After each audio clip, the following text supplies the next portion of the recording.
Welcome, everyone. This is your friend, the DN What If, here with another exciting fanfiction. Today, we're diving into the story of What If Deku Has Been Through Hell and Back? If you enjoy this video, don't forget to hit that like button and subscribe for more fanfiction content just like this. Now, let's get started with the fanfic. No one's POV. Izuku is a teenager. He's 15 years old. He goes to UA High School for future heroes. Izuku has a quirk called One for All. Izuku has a close relationship with his favorite hero, All Might. Izuku has a loving mother and amazing friends.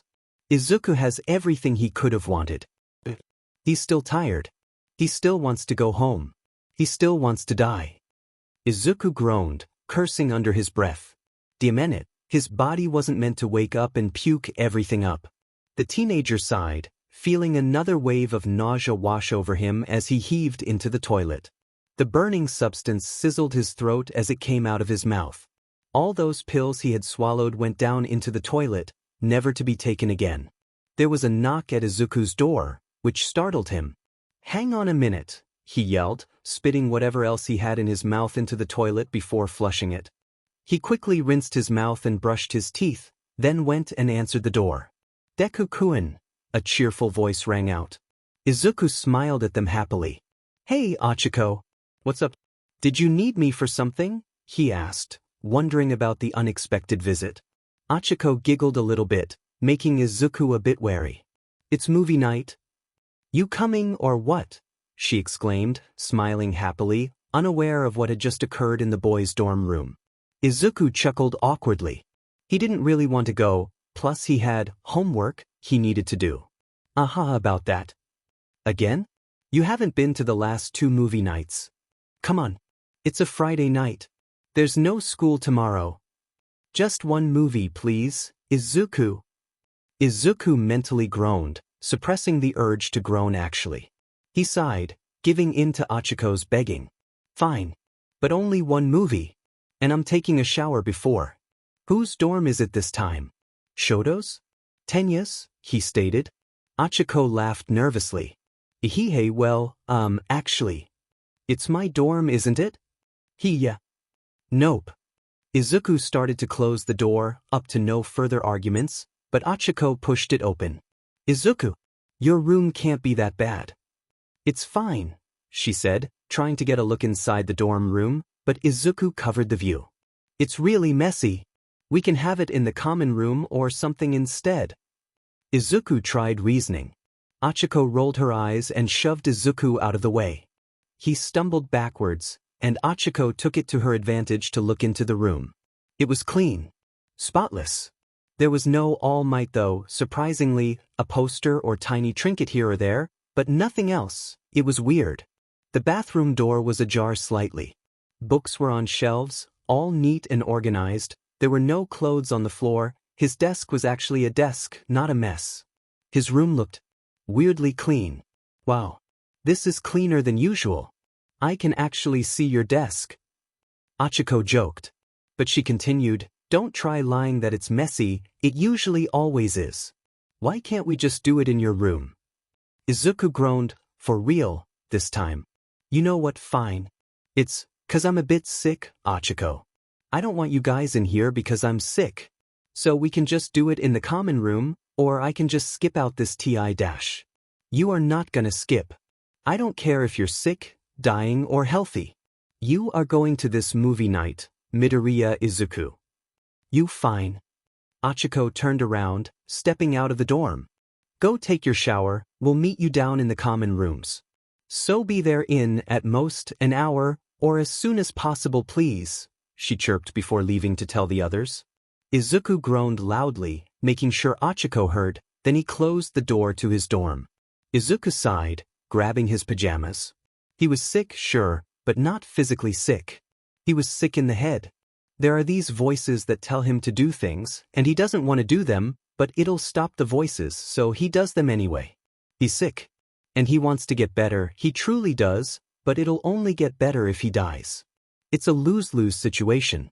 The teenager grabbed his toiletries, going down to the common room, playfully glaring at Achiko while he went to the boys' bathrooms.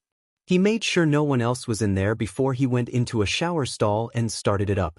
He stripped off his clothes, taking a shaky step into the burning water. The hot water hit his tense muscles, helping him to unwind from his most recent attempt at death. He soon got to work scrubbing his body, carefully bathing the injuries his class shouldn't know about. He rinsed off and then lathered his curly hair with shampoo, then conditioner. When he finished washing everything, he was just relaxing under the nice, soothing, hot water. He let out a satisfied breath before turning off the water and grabbing his towel. He dried his body off, slipping on his underwear. He peeked his head out of his stall, still no one in here. Izuku stepped out, going through his bag and taking out the gauze wrap he keeps in there.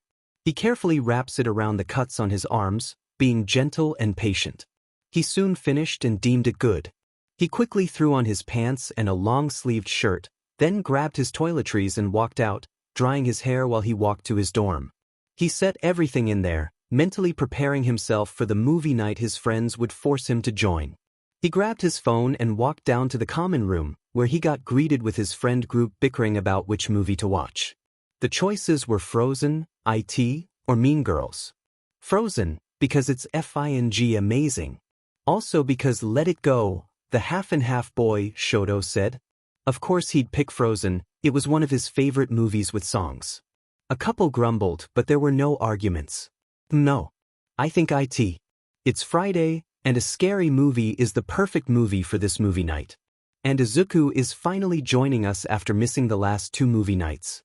He loves horror movies, and I'm like 90% sure that he hasn't seen IT yet, Achiko reasoned, fighting for the horror side. Tsu shook her head. You know I hate horror movies, Achiko. Especially IT. Too scary for me, it'll give me nightmares all over again. Tsu spoke, disagreeing with her movie choice. Tenya nodded his head, agreeing with Tsu's point of view. I agree with Tsu. Though horror is Midoriya's favorite genre, it may not be for everyone. We wouldn't want to wake with night terrors during the night and ruin out sleep schedule. Mean Girls isn't too childish, nor horror, and it still has songs you can sing along to, Todoroki. Shoto mumbled something, probably disagreeing with the statement that it didn't have Let It Go. Tenya continued. Plus, it's a good movie. Okiak immediately starting arguing back with that, which caused Tenya and Shoto to argue back. Tsu didn't say anything, not liking conflict. Izuku rolled his eyes and went over, jumping over the back of the couch and landing on it, sitting between Tenya and Achiko. I think Mean Girls. Feeling toxic pink musical tonight, Izuku stated, snatching the remote and putting on Mean Girls, leaving no room for argument. Tsu made a joke about Izuku's bright pink Hello Kitty pajama pants. Achiko and Todoroki grumbled, but didn't complain about the movie that was put on. The group of 5 watched the movie. Somewhere around the 1-hour mark, the exhaustion of the event earlier that day was catching up to Izuku. It was hard to keep his eyes open or even pay attention to the movie. He glanced at the friends on both sides. They all seemed wide awake. Izuku decided F them, that he would follow in with sleep. He got comfy, curling up next to Tenya, and promptly passed out into the darkness called sleep. Tenya looked at the newly added weight on his left side. He smiled at the sleeping form, wrapping his arm around it and gently ruffling Izuku's curly hair, careful not to wake him. About 20 minutes later, Tenya had managed to fall asleep like Izuku. Shoto also went to sleep, leaning on Tenya for sleeping support. Achiko and Tsu giggled at their friends, and took a few pictures of them in their sleeping state. But close to the movie ending, the two did fall asleep. So the friend group had a nice cuddle session together. The night was peaceful. No one had nightmares or sleep terrors, besides the normal. They didn't wake up until morning, which was at later than normal for a couple of them, but whatever. Sleep is important, and either way, it's the weekend. It's not like they're gonna be scolded for it. Besides, Izuku's tired. He wants to go to sleep already. Chapter 1, 10 days has ended. Come back for Chapter 2 9 days? No one's POV. It was the morning, finally. A nice Saturday too. The perfect day to hang out with friends.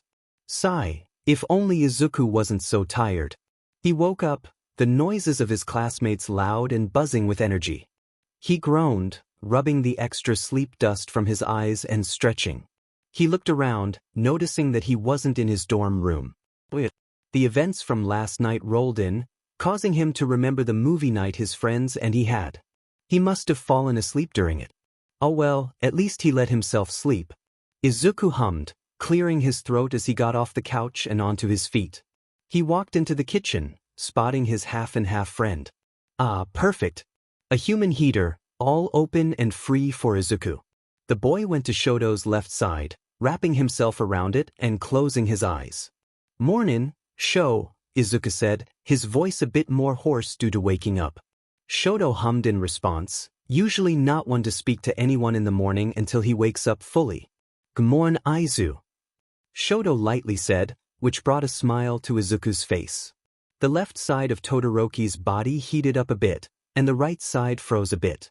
It was part of Shoto's morning routine, that way his quirk didn't overheat or overfreeze his body later that day. Usually, it's done with Izuku, too, since his bones and joints enjoy the warmth and coldness. Izuku sighed in satisfaction. He's gonna miss this. The two boys got their breakfast, breaking apart and eating together in silence. Izuku finished his food first, but waited for the slower teenager to finish. They had this Saturday ritual, where they'd go to Izuku's dorm and just hang out. They could be playing video games, doing homework, working on their own thing, or whatever. They'd first stop by Todoroki's room so he could get his things, then Izuku's. Shoto was done with his food finally after a few minutes. He looked over at Izuku, noticing that he was already done with his breakfast. The two looked at each other and smiled, then they glanced over at Katsuki, who was looking at the two in confirmation. Kaken was also in on the ritual, but he joined them a few minutes later. Izuku stood up, washing his and Todoroki's dishes quickly, then taking one more look at Bakugo and smiled. The two friends finally left for Todoroki's dorm room first. On floor Todoroki grabbed his things, and then the two made it to Izuku's room on the second floor. Katsuki was there, leaning against the wall by the door and waiting. Finally. You both took forever in Icy Hot's dorm, Katsuki said, smirking. He lifted himself up off of the wall and stood by Icy Hot, waiting for the nerd to unlock his dorm. I know, sorry Kaken. You just gotta be patient, Izuku said, opening the door and flicking on the overhead lights. He walked in, plopping down on his bed. The two other teenagers came in behind him, getting themselves comfortable on the floor.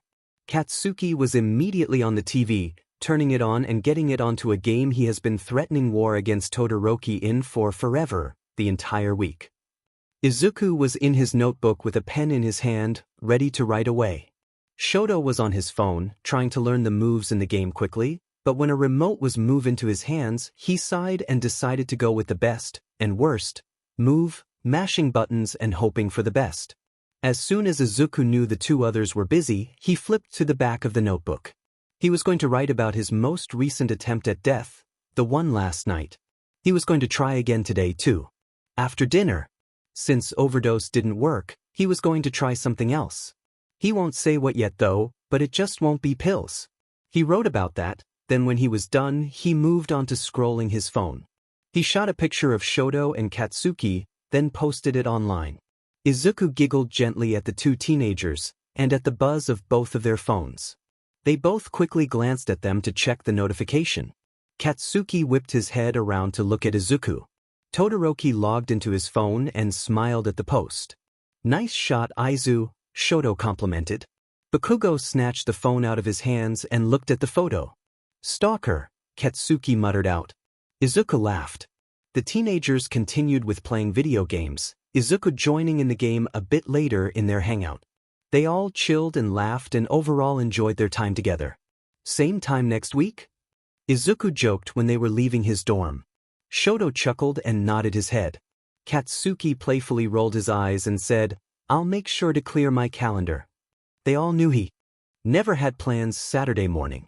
The boys left to their own devices, leaving Izuku all alone. The boy sighed, leaning against the closed door. He was alone. Ugh, he should never be left alone these days. Who knows what he might do, he could end up dead. Izuku's POV. I wonder what I should do now.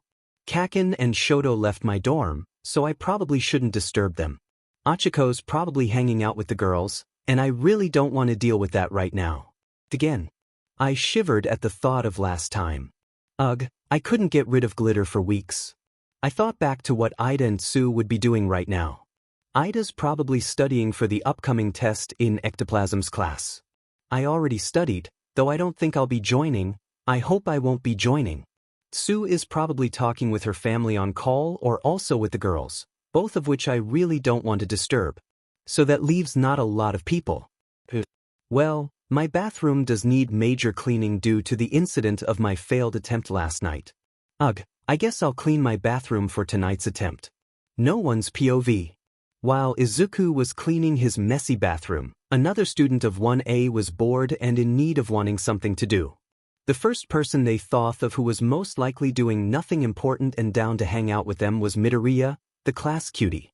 The student walked to his dorm, knocking politely on the door. Coming. Gimme a moment.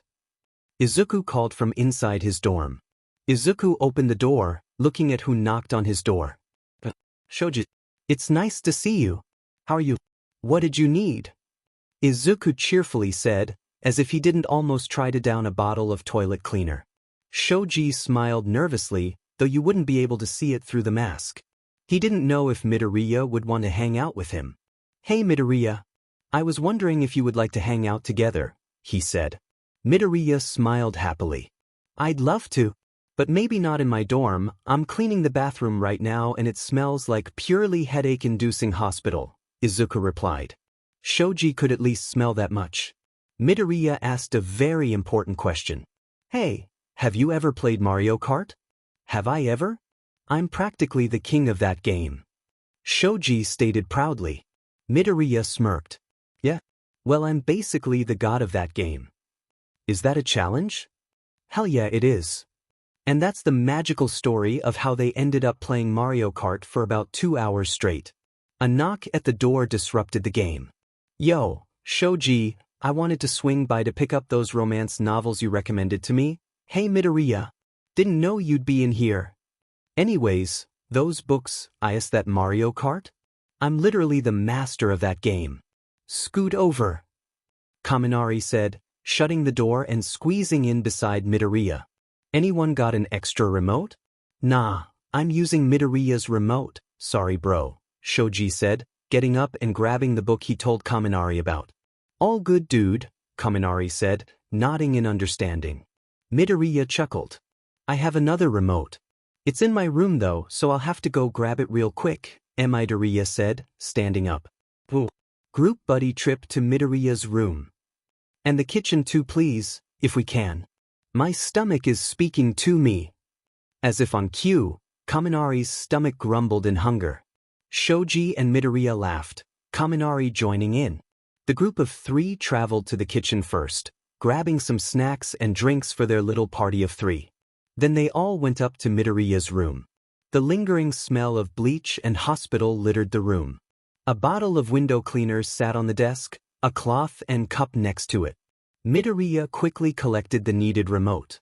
It was red, smiley face. Yo, Midoriya, make sure to put the cleaner away. I'd be really bad if that somehow got into your water, Kaminari said, pointing at the blue liquid trapped in a spray bottle. Yeah, it'll kill you if it's swallowed, Shoji said. That reminded Kaminari of the time he once ate a Tide Pod when he was a little kid and was rushed to the hospital. He told the 2 new friends the story while they walked back to Shoji's emo room. Midoriya's mind was on the window cleaner. He knew how he was going to die. He was going to copy Heather Chandler but make it actual suicide, and with window cleaner instead of drain cleaner, of course. They were out of drain cleaner. The 3 friends played Mario Kart and other games the rest of the day, not really paying attention to the time until they heard people calling their goodnights and shutting their doors. Guess it's bedtime. Good night guys, thanks for letting me play with you guys. And thanks Shoji for those books. Kaminari said, gushing over the cheesy romance novels as he skipped out. Thanks for wanting to hang out, Shoji. You're a good friend. Good night, sleep tight. Midoriya said, having his things and about to walk out of Shoji's room. Thank you for agreeing to hang out, Midoriya. If you ever need someone to talk to or be with, I'm here. Good night, Midoriya. See you in the morning? Shoji said, and it almost sounded like a question. Would he see him in the morning? Who knows? Midoriya glanced back at him. Night, he said, not confirming or denying that he was going to see him. Midoriya soon left the octopus-like human's dorm, returning to his own. Izuku put all his stuff away. He took the window cleaner and went into the bathroom, which was sickly clean now. Izuku sat in the bathtub, his head resting on the side. Well, this is it. Goodbye, Mum. Love you. Goodbye, Kaken and Shoto and Shoji and Kaminari and Achiko and Ida and Tsu and all his other friends. Goodbye and thank you, Mr. Aizawa.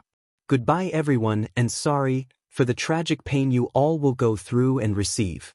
It's been an honor to be with you all. Goodbye, Izuku thought as he chugged the bottle of window cleaner. After a few minutes, everything was fuzzy and getting dark. At least he would die with squeaky clean insides. Ah yes, the cold embrace of death. Perfect. Chapter 2 9 days has ended. Come back for Chapter 3 8 days? No one's POV. Izuku woke up coughing and gasping for air. He puked up whatever was in his body straight into the bathtub. He coughed up the rest and spit it out. Ugh, so much for the window cleaner. Izuku groaned. What time was it? Where even was his phone?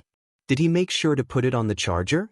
Izuku lifted himself out of his dirty bathtub, taking a shaky step out and just sitting on the edge.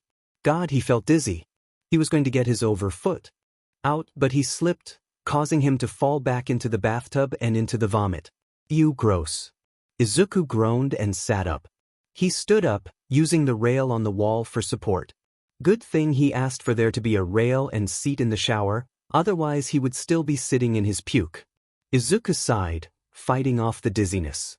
Once he felt better, good enough to get out of the bathtub, he stood up, gripping onto the rail to steady himself. He moved on to holding the towel rack, and then soon was sitting on the toilet. Izuku took a deep breath, trying to regain a clear head. Everything was spinning right now, causing Midoriya to be dizzy and unable to walk good right now. Izuku, while sitting, took off his soiled shirt and tossed it in the bathtub. He also tried his best on taking off his pants and threw those in as well. The teenagers soon got onto the ground. Walking was not the best choice right now, but he can crawl. So that's exactly what he did. He crawled his way into his actual room, all the way to the closet so he could get out clothes. He eventually grabbed a shirt, tugging it down off the hanger, and then grabbed some sweats, along with some underwear. Midoriya looked at the clock by his bed, noticing the time was around 9. He didn't care that it was after 9 and that he woke up late. Ugh, Ida or Shoto will probably come to his dorm to check on him, possibly both. He needs to get decent fast. Izuku made sure his clothes were fine before he quickly crawled back to the bathroom. He turned the shower on, letting the cold water hit the bathtub and clean it for him. Izuku stood up slowly, taking his time to get up. He stepped into the bathtub, wiping the rest of the expelled contents of his stomach to the drain with his foot. He rinsed his hair with water, letting himself get clean, then actually cleaned it with shampoo and conditioner. He cleaned his body with soap, making sure to get every inch of himself squeaky clean, just like his insides were last night. Once Izuku deemed it acceptable, he turned off the shower and grabbed the towel, drying himself off with it. He slipped into his clean, dry clothes and went out of the bathroom. Luckily, he wasn't dizzy anymore and was able to walk just fine. Izuku quickly checked what day it was. Chore day? Never mind, he should have tried harder to die last night. Maybe if he's lucky, he can quickly do it now before anyone shows up. There was a knock at the door, quiet voices outside of his room. It freaked Midoriya out. Izuku went to answer the door, opening it. Oh, it was Ida and Shoto. Quest right. Good morning, Shoto and Tenya. Did you two need something? Izuku spoke with kindness and like he was alive. He didn't want to be alive. Everything was too stressful. He's only a teenager too, why should the world go onto his shoulder for him to carry? Can't he just have 1 week go by without a villain attack or bad thing happen for once? Oh, Tenya said something. He should snap out of that thought. It'll come back to him later though, probably during school in the next chapter because author doesn't want to write it right now. They're lazy and just want to finish this chapter so they can publish it and get to the next. HM? Sorry Tenya, what did you say? I zoned out for a second there. Izuku said, a sheepish grin on his face. Tenya sighed. Izuku, we came to check on you to make sure you were awake. Today is chore day after all. Everyone should be awake and bustling. So on the list for this week you're on. Oh, you don't have any duty this time. But guess you just have to clean your room. Well, we just wanting to check up on you. Bye. Izuku, happy chore day. Tenya said, smiling as he walked away. Shoto stayed at the door. Yes, Shoto? Need something? Izuku asked. Shoto nodded his head and opened his mouth to speak, but then closed it. Shoto instead opened his arms for a hug. Oh, was he asking for a hug? Sure. Izuku smiled and hugged him, squeezing him tight. Shoto wrapped his arms around him, enjoying the hug. They stayed like that for a few minutes, just enjoying the other's company and affection. Then they finally parted. Izuku smiled at the teenager. What was that all about? Just missed me and wanted a hug or what? He joked. Shoto hummed. Your breath smelled like window cleaner. I'm not sure though. It might have just been your dorm, Shoto said, calm and nonchalant. Izuku's eyes widened for a split second, then went back quickly. Yeah. I was using the window cleaner in my dorm, so that must have been what you were smelling. Sorry. Izuku quickly explained, lying straight to Shoto's scarred face. Okay. Well, if you ever need help then just call me and I'll come. Bye, Izuku, see you later, and happy cleaning, I guess, Shoto said, quoting what Tenya had said earlier to Izuku. Izuku giggled and nodded his head. Happy cleaning, Sho. The same goes for you. If you need help you know who to call. Izuku said. Shoto nodded his head this time. Bakugo. Shoto confidently stated in his monotone voice. No, I meant me. Kaken will beat you up over how poorly you're cleaning if you need his help while he's cleaning the kitchen. Izuku deadpanned. Oh, so you? Yes, Shoto, if you need help then you can call me. Got it? So no Bakugo? I would strongly suggest against it. Once that was over with and the two teens parted ways, Izuku got to actually cleaning his dorm. Or after he checked his socials. Izuku sighed, grabbing the dirty clothes from all around his dorm, the clothes in the bathroom included, and threw them into his dirty laundry hamper. He picked it up and left his dorm, going to the community bathroom. It had washers and dryers in there for people's clothes too. Midoriya threw in his clothes, starting the washer. Okay, he had an hour and 30 minutes until he had to come back and switch his clothes. He can clean his dorm at that time. It wasn't that messy.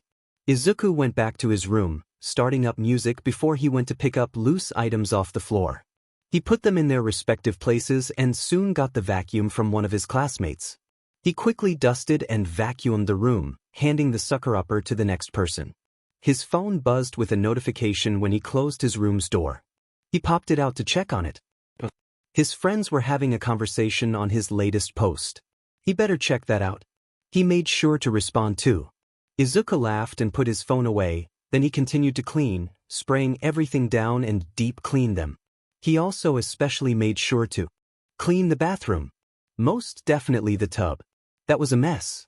Once Izuku was finished cleaning his dorm, the timer on his phone to switch the laundry screamed, startling Izuku.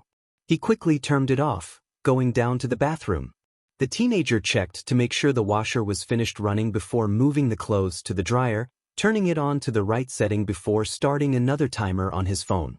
Izuku left the room, going into the common room. Achiko, one of his friends who were on common room duty, waved at him. Izuku waved back, smiling. Do you guys need some help? I'm about done with my dorm, just waiting for laundry to finish drying, Izuku said, walking closer to the group. Ashido smirked when Midoriya said that, turning and facing him. Midoriya, Izuku babes, you could be a great help if you dust and organize the TV stand, she said, pointing to the amazingly messy TV stand. Izuku gulped. God, why'd he offer to help? All right, I can do that, Izuku said, grabbing a dust rag and getting to work on it. He first took everything off and out of it, then dusted it down. Didn't know it was white. After about an hour, the stand had been fully cleaned and organized. Midoriya felt proud of himself. When the timer was up, he grabbed his now fully clean and dried clothes and brought them to his room, deciding he'd stay in there for the rest of the day. He put his clothes away in their spots and sighed. Maybe now, while everyone was busy and didn't need him, he could. I mean, he has all he needed for the attempt he'd try to do today. There's a rope and a chair, that's about all.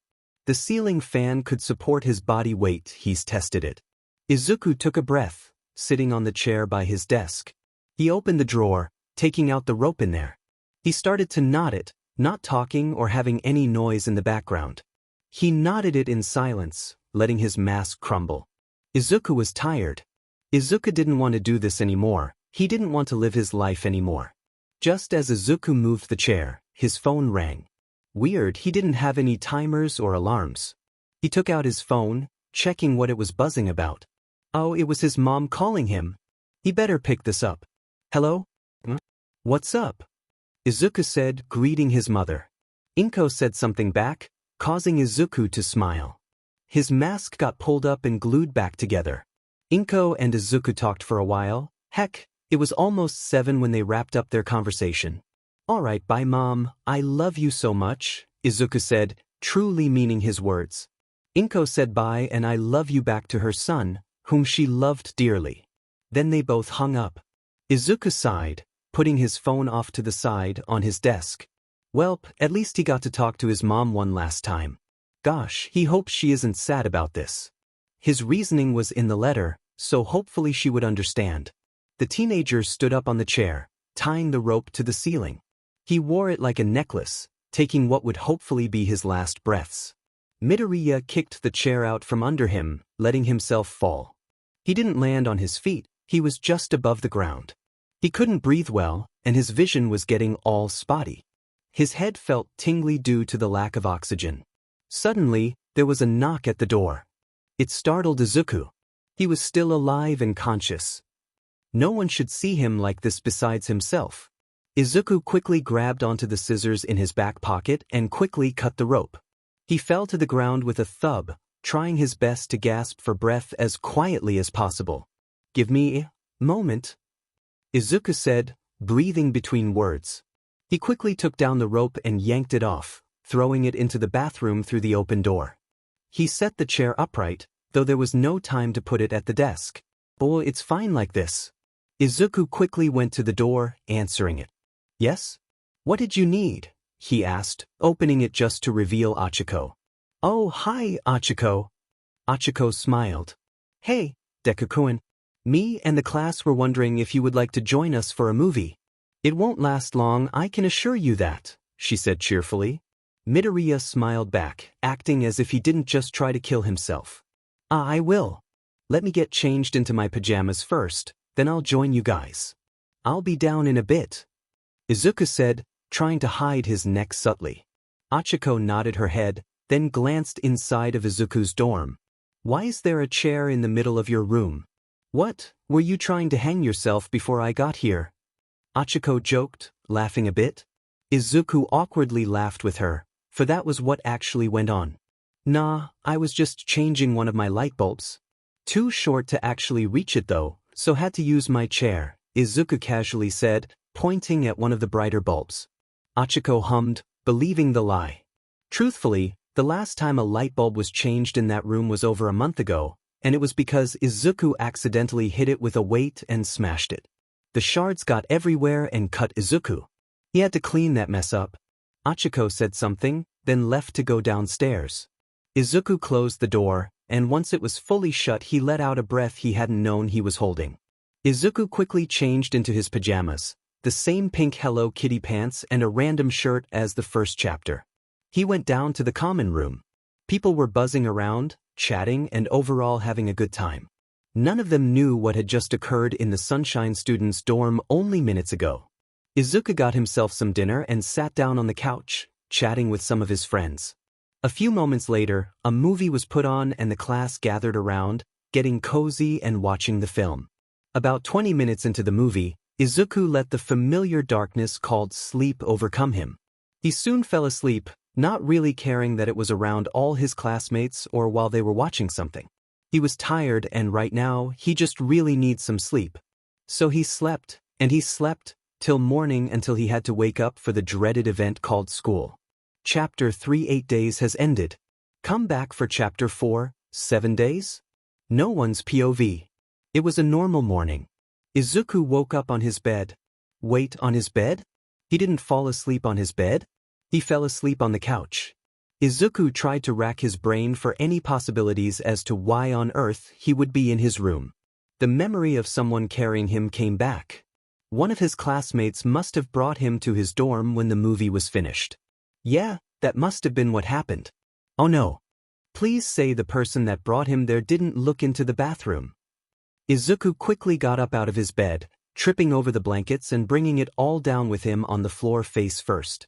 He groaned, then jumped up, not paying attention to the light stinging. He peered into the bathroom, hoping it went unused and unseen. Luckily, the door was the same amount of closed as he left it, and the rope was somewhere in there. Phew, that's good. Oh, never mind. Nothing was good. There was school today. Izuku hates school, so does most of Class 1A. The time was around 6 in the morning.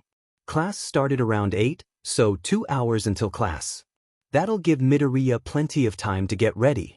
Speaking of which, where'd he put his uniform? Once Midoriya was dressed and ready for school, he went down to the common room. There weren't too many people down there, most were getting dressed and ready for school. Izuku got a nice breakfast of cereal and whatever fruit he would find in the fridge. They needed to go grocery shopping. Maybe he'll do that after school. It'll be like a way to pay the class back for all that they've done. He'll get everyone gifts too. Yeah, that sounds like an amazing plan. Students of Class 1A trickled out of their dorm, all of them tired and groggy, not wanting to school today. Soon, just about the whole class was in the common room or kitchen, either chatting with friends or doing their own thing. The time came closer and closer to when they had to start leaving to get to class on time. Izuku went up to his dorm and grabbed his backpack, heading back down to the common room. Izuku went to the front door and pulled on his normal bright red shoes. He loves his shoes, though they're the only ones that are really made for his feet, since he has 2 pinky joints instead of 1. But it's fine. At least he doesn't have a million choices to pick from for shoes, and these ones seem to work wonders in his favor, so yay. He lingered by the door for a bit, checking his phone for any new notifications.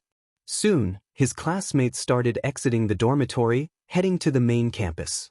Izuku went with them. Shoto and Katsuki were a bit ahead, so Izuku speed walked up to them. Good morning, Kaken. Good morning, Shoto.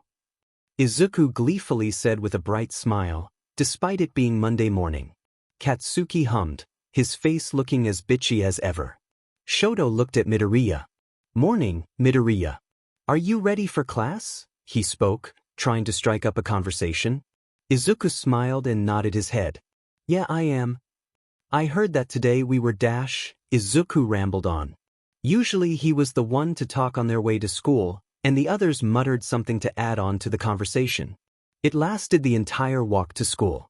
The trio parted ways when they got to the classroom and had to get to their assigned seats. Izuku side-hugged Shoto, smiling and waving bye to him even though they would most certainly see each other during and not during class. Katsuki huffed, walking to his seat in front of Izuku's desk and plopping down, setting down his bag and getting whatever needed out. Izuku quickly followed Katsuki, getting his notebook and pencil out. The rest of the class came in, filling up before the bell rang.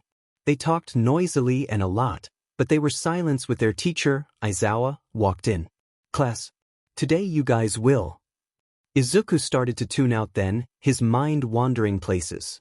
He wasn't even listening to what Mr. Aizawa was saying, which isn't like him. Usually he's all about listening and learning at school. Today must be different. Chairs scrapped, signaling that people were getting up. Izuku snapped out of whatever trance he was in and stood up too, following his class to the locker room. Ugh, he should have been paying attention. Now he doesn't know what the hell they're doing for training today. Midoriya was on autopilot, just getting dressed into his P uniform and putting his school uniform neatly in his locker. Everyone else seemed to have gotten changed into their PE clothes, so Izuku just copied them. Izuku started to walk out of the locker room to go to where they were supposed to train at. Where were they supposed to train today? Kaken, where were we supposed to go to for training again? Izuku asked Katsuki, whose locker was near his. Katsuki rolled his eyes but still answered, it's in ground beta. How did you out of all people forget? Izuku said his thanks as he began to leave. Yeah, it was weird to just forget where you're training at, even for Midoriya, especially for Midoriya.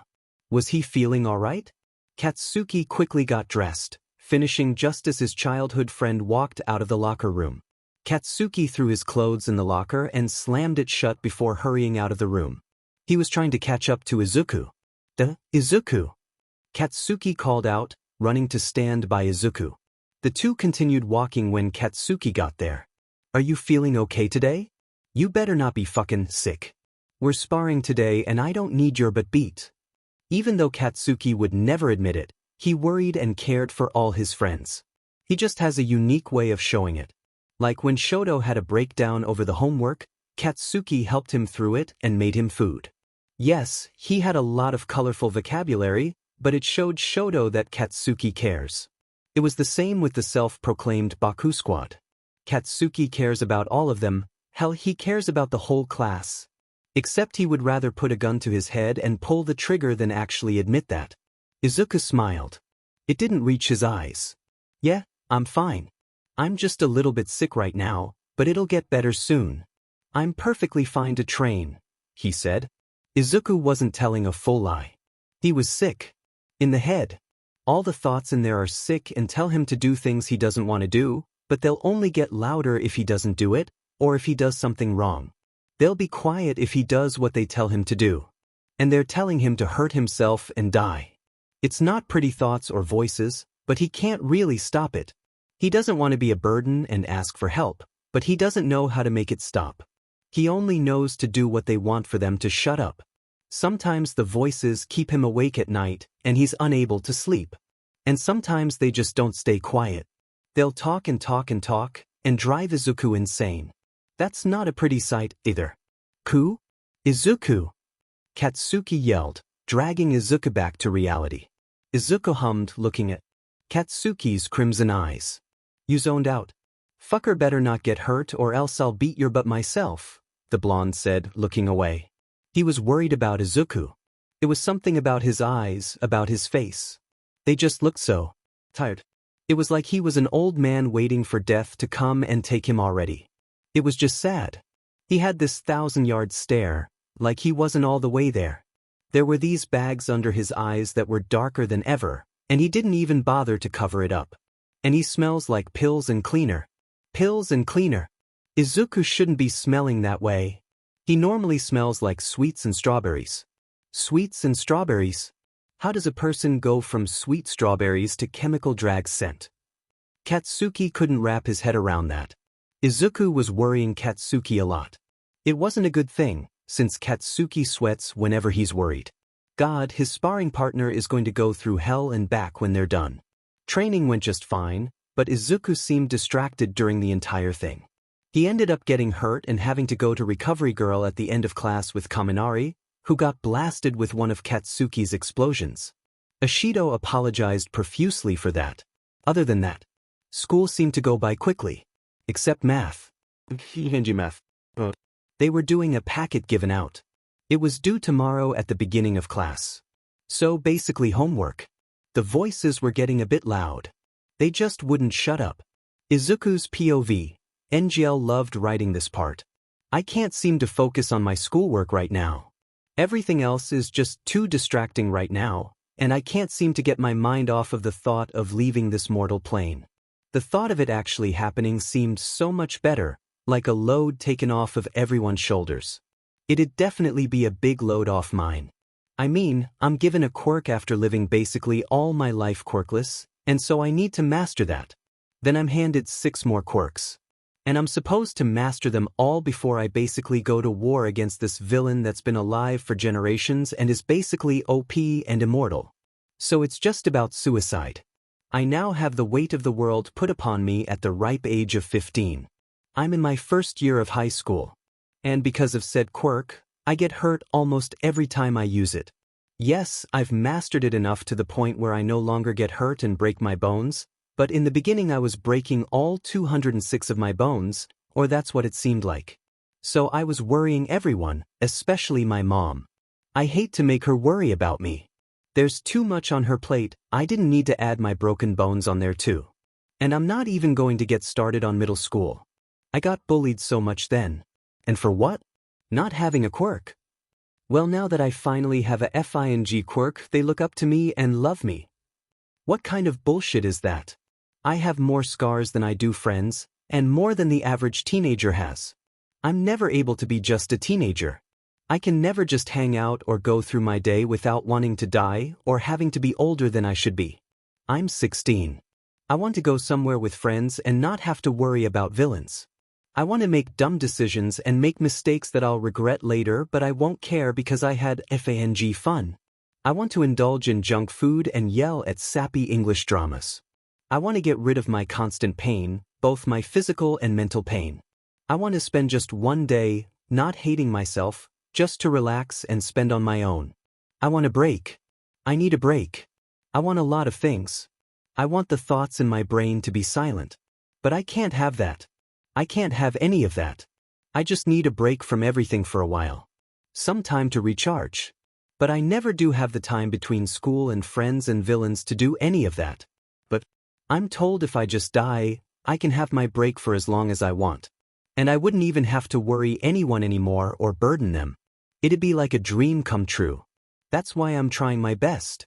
I'm trying my best to make people stop worrying about me, because there's nothing to worry about. I don't want to burden them. I can't worry or burden someone if I'm not here, right? So I found my answer to my problem. Great. Except the universe just hates me and won't let me. But it's fine. Someday, my wishes will be heard. Someday, my wishes will come true. Just someday. No one's POV. School flew by.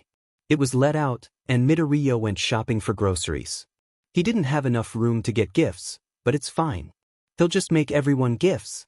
Izuku was chilling in his dorm, staring at his empty notebook. He kept sneaking glances towards the bathroom. After a few silent minutes, Izuku got up. He closed his notebook, leaving it on the desk. He walked to the bathroom and got out a plastic bag. He took a deep breath before pulling it over his head, hoping it'll do its thing and obstruct his breathing. Izuku waited for his time to come. Interesting. He took a deep breath. He could breathe. Izuku tore off the bag and looked it over everywhere for holes. Ugh, there was a big fat hole right there. How did he not notice this? And it was the only bag he had in his room. He's gonna try a pillow.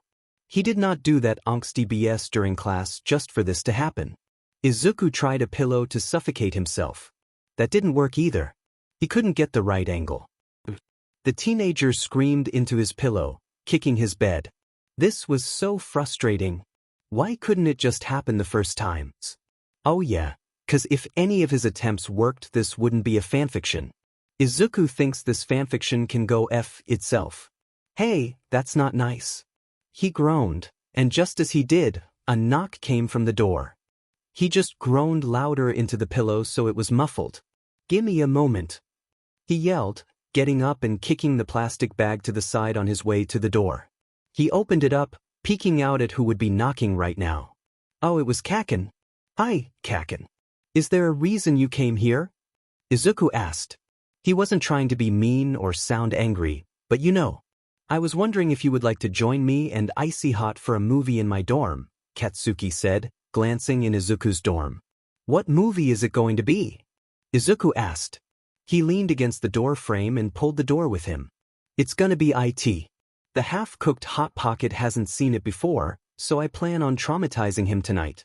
We can watch that All Might movie too if you want, Katsuki said, no longer looking. In Izuku's dorm. Sure. Let me change and I'll be right there, Izuku said, standing up straight. Katsuki nodded his head. Got it? He said. See you in a bit. If you take too long, I'm sending Icy Hot down. And with that, Katsuki promptly walked away, probably to his dorm or Shoto's. Izuku hummed, then shut the door. He quickly got his pajamas on and went over to his dear friend's dorm. He knocked and the door swung open. Hey, Izuku, Shoto said, waving a little. Izuku waved back. The three got comfy on Katsuki's bed before starting the movie. Izuku couldn't seem to keep himself awake through the film, ending up asleep by the middle of it.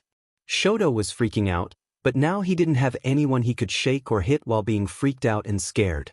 He wasn't the horror movie type. The movie went by, Izuku sleeping through it all. He woke up about by the time the All Might movie had started playing. He stayed awake for about 10 minutes, peacefully listening to his two friends bickering and chatting before conking back out again for the night. How calm it all was. He wished it would stay like this forever. Chapter 7 days has ended. Come back for Chapter 5, 6 days? No one's POV. It was yet another school day. And the trio was going to be late if they didn't wake up and start getting ready right now.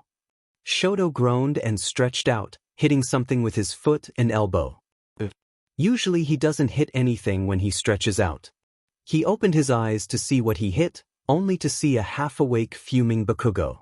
Half and half, if you don't take your demon foot off my face, you won't have a foot anymore, Katsuki said, glaring sleepily at Shoto. The teenager made a face, like he was challenging the great Bakugo FNG Katsuki. Katsuki's hands started smoking. Shoto rubbed his foot on Bakugo's face and gripped it with his toes. Icy hot, I'm gonna kill you. Katsuki screamed. Explosions popped in his hands. Welp, the dorms are surely going to be awake now.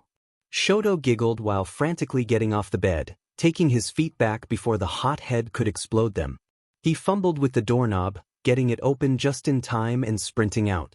Katsuki launched off the bed, chasing after the candy cane boy. They ran down the stairs, Shoto laughing and Katsuki screaming, though they both had happy grins. They were truly acting like teenage friends. Todoroki ran into the common room, jumping over the couch and taking cover. Katsuki hurried in there after him, looking around for him. Shitu. Half and half B, the blonde gritted out through his teeth. I'm gonna get you and rip you to shreds, he yelled, jumping over the couch and trying to grab onto his new murder victim. Shoto made an ice shield and ran off. Katsuki chased after this. They were going to the kitchen, but not on Midoriya's watch apparently. Black Whip engulfed the two, confining them into their separate tight prisons. Stop it. It's too early, Izuku said. He started it. Katsuki exclaimed. He tried blowing me up. He threatened to kill me. Shoto projected back. He put his dirty but foot fungus on my face. Katsuki screamed in protest. Yeah, actually I did do that. But I don't have foot fungus. Shoto said, agreeing that he did, in fact, put his foot on Katsuki. I don't care who started it or who did what. Go get ready for school. Izuku yelled, throwing the two towards the stairs with Black Whip. Izuku shuffled past them, going up to his dorm. If you're gonna fight, do it outside, he threw back behind him. He heard the two boys speaking, but he didn't bother to listen in. He went to his dorm and quickly got ready for school, putting on his uniform and brushing his teeth. When he was done in there, he grabbed his backpack and skipped downstairs. He waited on the couch for his two other friends. A few minutes went by, and the two came down. Midoriya stood up and walked to them, truly making it a trio now. Are you two over your conflict now? He asked the two. Shoto nodded his head, but Katsuki shook his. I'm gonna beat his but during training if I can, Katsuki said, his face knitted into a frown. I hope you don't beat that specific area. It would be a really bad fighting tactic and uncomfortable for the both of us, Bakugo, Shoto said bluntly. It ticked Katsuki off. I'll beat you up right now, he exclaimed. That got him Black Whip jail. MP. And his mouth covered too. Let's not fight today. How about that? Midoriya said, trying to bring peace. Shoto hummed, thinking about it. Katsuki growled and screeched something, but it was incoherent. Izuku took that as an agreement on both sides. Great.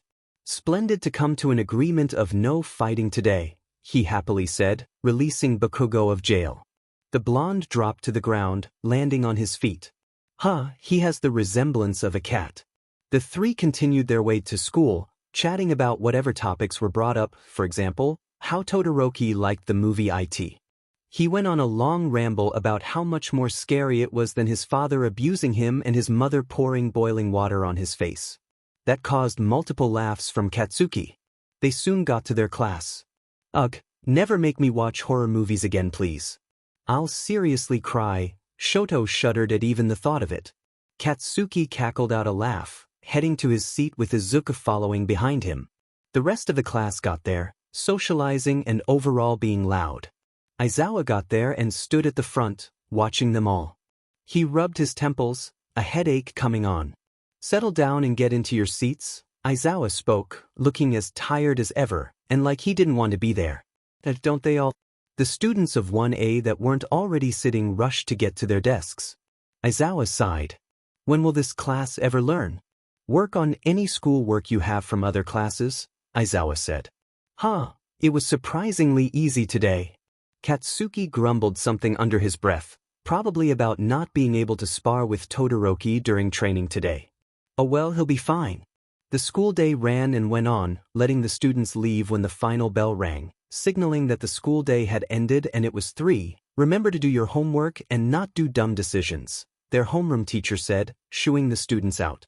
1A happily left the school building and headed towards their dormitory. Only a few more days until Friday. How excited all the kids would be when it came. Well, except for Midoriya, but he's just a party pooper, isn't it? Speaking of Midoriya, he's been in the common room doing schoolwork with some of his friends and classmates. He was mostly helping them, but he was also doing it because he didn't do it during class. "Midoriya, what's the answer to number 9? For math?" Kaminari asked. Midoriya glanced over at his paper. All the questions were answered. Guess he just needed to check them. "It's 7x, Midoriya answered casually. He saw the little smile Denki got when he knew he got the answer right. "Thanks, bro." "No problem, dude." After a few more minutes of staying down there, Midoriya announced he was going up to his room and left. When he got to his room, he placed the finished work into his backpack. Izuku went to his desk and opened an originally locked drawer. He took the object out. It was black and metal, heavy and intimidating too. It was a gun. Midoriya had a gun. He reached back in and took out a smaller thing. It was a bullet. He only had one. It was really hard to get it, being 15 and all. Luckily, Mei didn't think twice when he asked for a bullet and just gave him one. Izuku loaded it in, ping it and placing it to his head. The cold, hard material was pressed to the side of his head.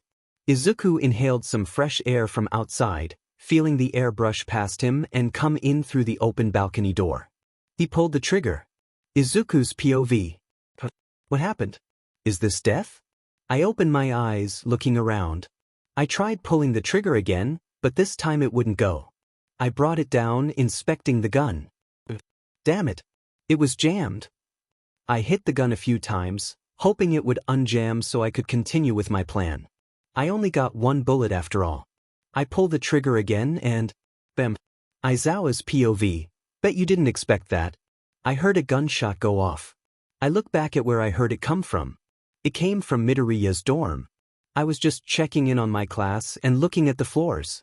I wasn't going to go dorm to dorm today. Dorm checks aren't until August. You heard that too, right? The gunshot, someone said. My head snapped over to the sound. I almost got whiplash. It was just one of my students, Tokoyami. He was peeking out of his dorm, probably wondering about the sound. Yeah. I did. "Do you know if any of your classmates has a gun?" I asked, but I'm pretty sure I already know the answer to that question. "No, not to my knowledge." "It freaked Dark Shadow out though," Tokoyami said, looking at me. "Okay, well if there's any suspicious or concerning activity involving one of your classmates, don't be scared to tell me about it," I said. I hope he'd just go back into his dorm so I could talk to Midoriya, or at least try to listen for anything from outside the door. Tokoyami hummed and glanced at Midoriya's dorm. He took one more look at me before going back in his dorm and closing the door. Phew, good. I turned towards Problem Child's dorm and went to the door, taking a breath before knocking. I heard a quiet, "Gimme a minute," from the other side and waited for the door to open. It eventually opened after not too long of waiting. "Yes? Did you need something, Aizawa-sensei?" No one's POV. Aizawa stared at his student, forgetting whatever words he was going to say. Actually, he didn't even know if he was going here or say words. His student, Izuku, stared up at him, waiting for him to say something. It took a moment to find words, but Aizawa found some. "Midoriya, are you okay?" I heard a loud noise, Aizawa asked, not wanting to say the word. Because why on earth would Midoriya of all people have a gun? Yeah, I'm fine. I just accidentally fell off my chair and brought it down with me, Midoriya said, lying straight through his teeth. Aizawa could tell that it wasn't the answer, but he felt as if he shouldn't push it out of Midoriya. Really? Okay then. Nothing broke, right? Aizawa asked, trying to get a view of the room from the door. Midoriya shook his head. No, sir. Nothing broke. Or at least I don't think anything broke. I haven't checked my chair yet. You knocked and I couldn't get a good look at it. Didn't want to keep someone waiting, you know. Midoriya talked as if this all was casual. Aizawa hummed. How about you check? Just to make sure nothing is truly broken, you know, he suggested. A suggestion from Aizawa is always a, do it, you don't get a choice. Izuku nodded his head. Okay, he said, leaving the door and walking over to the standing-up chair. Izuku quickly looked it over. While he was looking at the chair, Aizawa opened the door more and looked at the room. It didn't seem to have any dangerous weapons. The balcony door was open. The speaker was on. The laptop was also on and showing. A car chase? What was that? Aizawa couldn't tell. The teacher didn't even know about the bathroom situation right now. He couldn't see it. Maybe he'll ask if he can do a dorm search, just to make sure there's nothing in here that could bring harm to his student and/or students, or an actual gun. Nope. Not broken. I still have a chair. Izuku exclaimed, standing up straight and looking at Aizawa. The teacher nodded his head, thinking. Midoriya, would it be okay if I did a room search? Aizawa asked, looking into Midoriya's eyes. The teenager knew that he wouldn't find anything, though there was still a chance. But it'd be more suspicious if he declined and said no to the room search, because then what would he have hidden? Izuku swallowed. Yeah, it'd be okay. Make sure to close the door on your way in, he said, going and sitting on his bed. Aizawa walked in, closing the door. I know it's always boring and stuff, but I just want to make sure what I heard was actually you falling and not what I thought it was, the teacher explained. Izuku hummed. I know. It's fine. Just do it already, Izuku said, motioning towards somewhere, probably signaling for Aizawa to begin already. Aizawa looked at his desk and in all the drawers. On the shelves and in the dresser. Under everything. He checked the entire bed. Luckily Midoriya had already started to take off all the sheets and stuff while Aizawa was watching. He even looked in the trash. Now it was time for the bathroom. Aizawa opened the door to the bathroom while Midoriya was putting his bedding back on. The adult looked in all the cabinets and drawers, in the shower, behind the toilet, wastebasket too. For some reason, there was an empty window cleaner bottle. He could have sworn that it was full the other day. But other than that, he didn't find anything. The first aid kit was right there, on the counter. Midoriya was busy fussing over the sheets, so Aizawa took this as an opportunity to look inside there. There were mostly bandages and gauze. Oh, there's Midoriya's EpiPen. Aizawa took everything out as he looked it over, until he got to the bottom. There was a box cutter under some bandages. Aizawa stared at it with wide eyes before carefully picking it up, looking it all over. He opened it. Oh my god. Is that blood? Aizawa's POV. Why does Problem Child have a box cutter in his first aid kit? And why does it have dried blood on it? I quickly grabbed onto the mirror, pulling it open. The mirrors in every dorm are cabinets. If my thought is correct, then pill bottles were scattered throughout the cabinet. I disregarded the contacts and glasses wipes, and anything other than the pill bottles. I started grabbing them and taking them out of the cabinet, looking at the name of them and shaking them to see how full they were. They all were empty. Even the prescriptions. Midoriya only got those filled last week. They're supposed to last an entire month. I left the bottles and blade on the counter, grabbing the trash can. I felt like I was going to puke. How has Midoriya actually been doing? What has Midoriya actually been doing? I grabbed the empty spray bottle, taking it out. There was a rope under it. I grabbed the rope. There were two parts. I took one look at it and immediately recognized it. It was a noose. It was a cut noose. Midoriya had a cut noose in his bathroom trash. I was holding said noose. I slowly stood up, feeling dizzy. How long has this been going on without anyone knowing? I walked into the other room. Midoriya was admiring his work. His bed was fully made. How did he feel right now? Midoriya, I said, trying to have my voice be not shaky, but failing a bit. I could hear my scared voice. Yes, Aizawa-sensei? Midoriya replied, looking at me. His look faltered when he saw mine. But I guess this is how it's going to be. Show me your wrists. No one's POV. I promise, this is the last POV change for this chapter. Show me your wrists. Izuku's face fell. He was scared shitless. What had Aizawa found that prompted that question? Was it the rope? The empty cleaner bottle? The pill bottles? The blade? Did he find the gun? Okay. Izuku said, pulling his sleeves up. There was nothing there. No bandages or wounds. There were scars, but that's not what Aizawa was looking for. Your legs? Stomach. Aizawa said. He was worried about Izuku. Izuku hated that. The teenager showed his stomach, uninjured and bare besides the freckles on it. He also showed his legs, which were scarred due to his quirk, though no injuries were present. Why is the box cutter bloody? Aizawa asked, his voice breaking as he held back tears. He noticed the horror written on Midoriya's face. He knows that he knows what he's talking about. He's known this entire time. What box cutter? Izuku lied, nervous.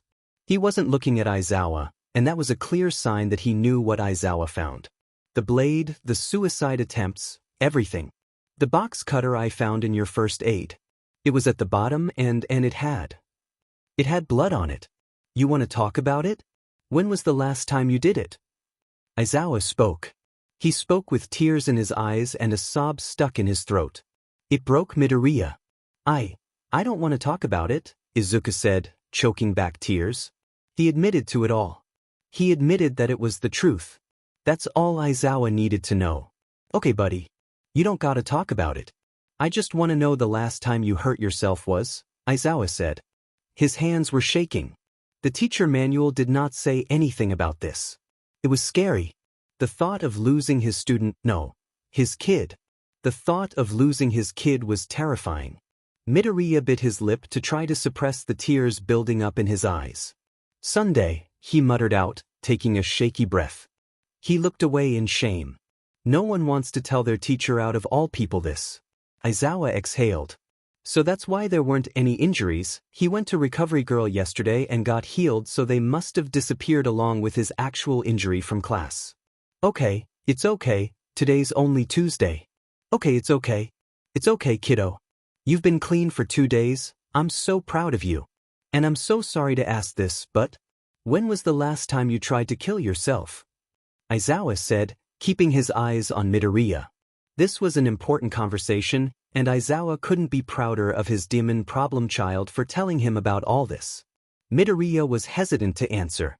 His mouth opened like he was going to answer, but then closed. He looked away. Today, just before you got here. Izuku mustered in the loudest voice he had, which was actually his quietest. Aizawa let out a sad breath. Izuku started crying, his mask breaking into pieces and falling onto the floor. It went between the cracks. Aizawa saw the Izuku behind the mask. Izuku broke down in front of Aizawa, and he doesn't know if he'll ever get built back up. But for now, in the comfort of Izuku's dorm, Aizawa will comfort Izuku. He'll pull him into a hug and let him cry into his shirt. It's fine. Aizawa rubbed Izuku's back, saying soothing words to Izuku. He sat them both down on the bed, keeping Izuku in the hug. He could feel the wetness of Izuku's tears through his shirt, but he'll be fine. As long as Izuku's okay. After a while of Izuku crying and Aizawa comforting him, Izuku's tear ducts were squeezed dry. No more tears could come out. His eyes were red and puffy, looked into the distance as if questioning what went wrong in his life to lead up to this point. What led to him crying with his teacher comforting him because he tried to kill himself and is actively suicidal? How did his life get this bad? The silence was both comforting and deafening. They both knew that there was so much more they should probably talk about, but none of them made the effort to talk about it, or even try to talk about it. Aizawa decided to break the silence. Kiddo, where's the gun? Can you give it to me? He asked, wanting to make sure Izuku couldn't shoot himself. Izuku slid out of the hug with him, looking down. He turned and his hand went under his pillow. When it came back, it had the gun with it. He handed it to Aizawa, who promptly put it in his pocket. There's no bullets, right?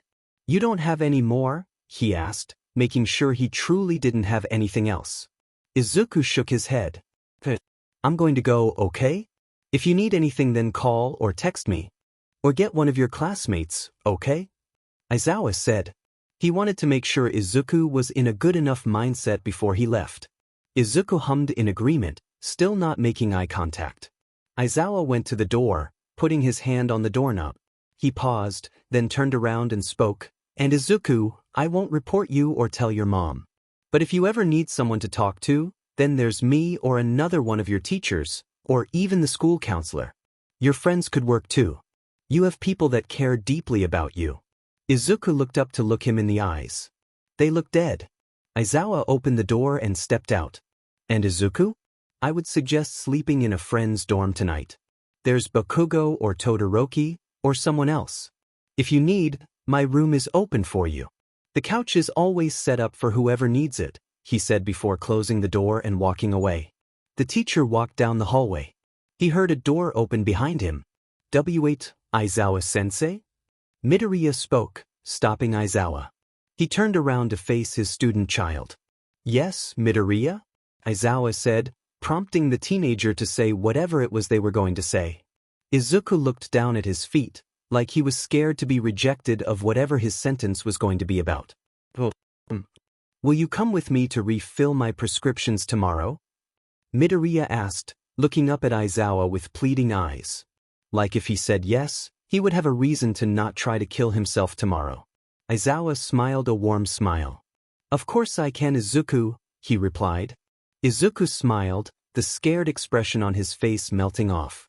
Thanks, Dad, Izuku mumbled, turning and going back into his dorm, shutting the door. Aizawa stared at the closed door in shock, but it soon turned to happiness. A smile spread itself across the teacher's face. One of his students, without a present good father, saw him as their dad. He felt honored. Aizawa went back to his dorm in the teacher's facility. He checked his phone for any notifications, since he did feel some buzzing while he was over there. X, old Twitter, had some notifications. Apparently one of his students posted something. He made sure to check them out.